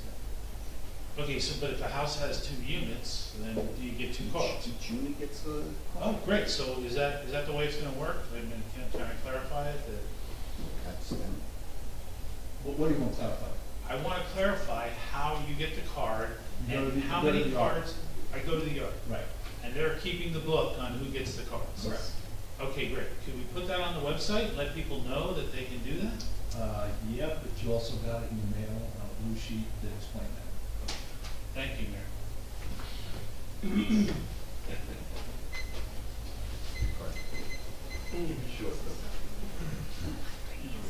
Yes, William Shook, 110 Fifth Avenue, Bradley Beach. First, I would like to thank Public Works on the phenomenal job that they did in cleaning all the debris off the streets, and as well as cleaning the streets. And I also would like to give thanks to George Backard, Norm Goldfarb, and Harvey for stepping up to the plates and dealing with the Memorial Day Parade. While taking part in this last Memorial Day Parade, I was very hurt by this council.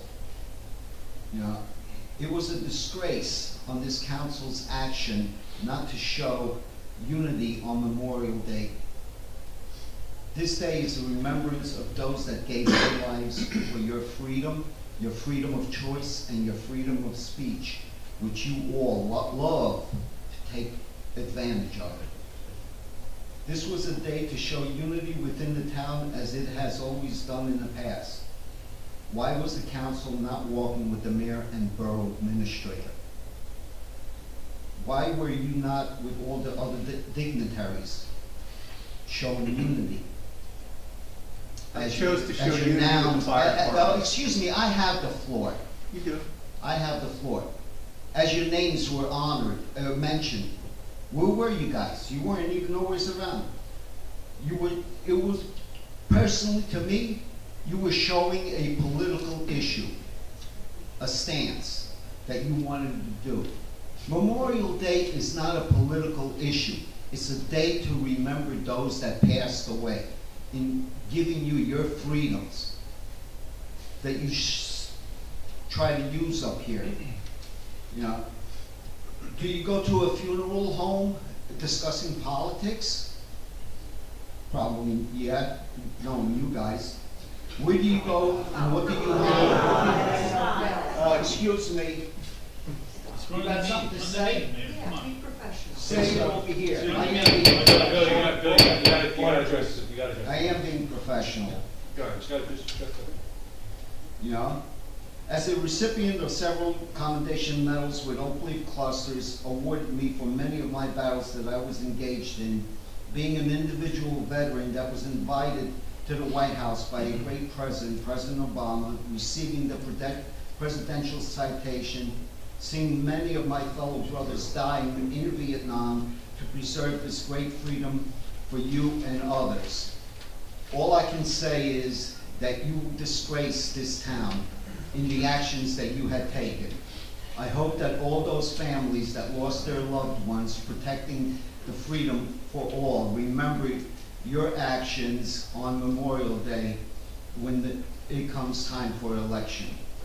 I would also like to thank Chief Guida as well as our entire police department, especially Robbie, our K-9, for protecting us and making sure that Bradley Beach didn't experience what happened in Seaside Park on September 17, 2016. I don't know if anyone remembers, but there were many Marine Corps veterans as well as other members of other branches that died that day, as well as civilians and police officers who were trying to protect them from harm when showing unity, being together, which you guys failed to show. And another thing, on a different note, my family and our lives have been threatened. I have police, I have state police, I have the FBI looking into this. This is already 3 weeks already. They have yet to find out who it is. And you found out that it's Tim Sexman? I said. Well, you did say that, you did say. I'm just saying, I have the FBI working on it. And the FBI, all they have is time. They have a lot of time that they could waste to search for things. And they have yet to find out who it was that sent me that email and my family. My words will be printed Okay? on the reading. And the only reason the FBI got involved is because they also mentioned the school. Okay? I mean, right now I have police following my grandkids' buses. All right? So be careful who you commit. saying that they sent you emails or something like that, that they, Oprah you or whatever. Thank you. Okay, looks like there's no more I don't comments. know. One more. One more. Oh, Sorry. I'm sorry. Didn't see Probably your gonna hand. put my foot in my mouth, but that's okay. Sorry, I didn't see you. That's all right. Deborah Brunel, 401 Fifth Avenue. This is very quickly in regards to Mr. Sexsmith and Mr. Gubitosi. I think we live in a country where you're innocent until proven guilty, and I really am upset that the audience would actually feel that they could be judge, jury, and executioner. Thank you. Thank you. Okay. Mr. Mayor, can I make a comment just to clarify something? Councilman Gubitosi and Sexsmith chose to ride in the fire department trucks on Memorial Day. So if they wanted to show unity to our fire department on that day. I'm sorry, He was working. Gubitosi and Fidel, sorry. So, they just rode in the fire truck, so just want everybody to know that. No, their press was to walk with all Okay, the other ones. we're now going to close the regular meeting and do an executive session pursuant to Jersey SA 10413. Make a motion to close the meeting with executive session. Second.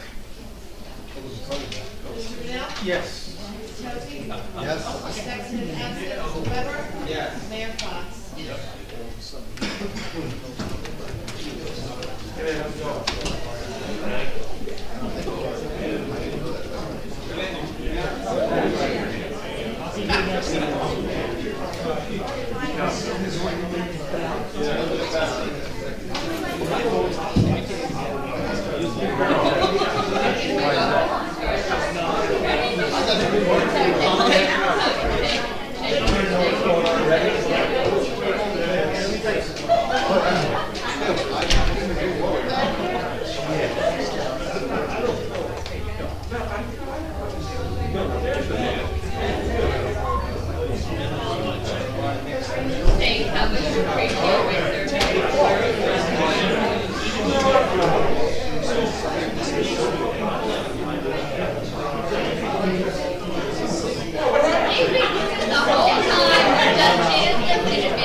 I didn't delete it, I just forwarded everything that was in it. Oh, yeah. I keep my words. I keep everything you sent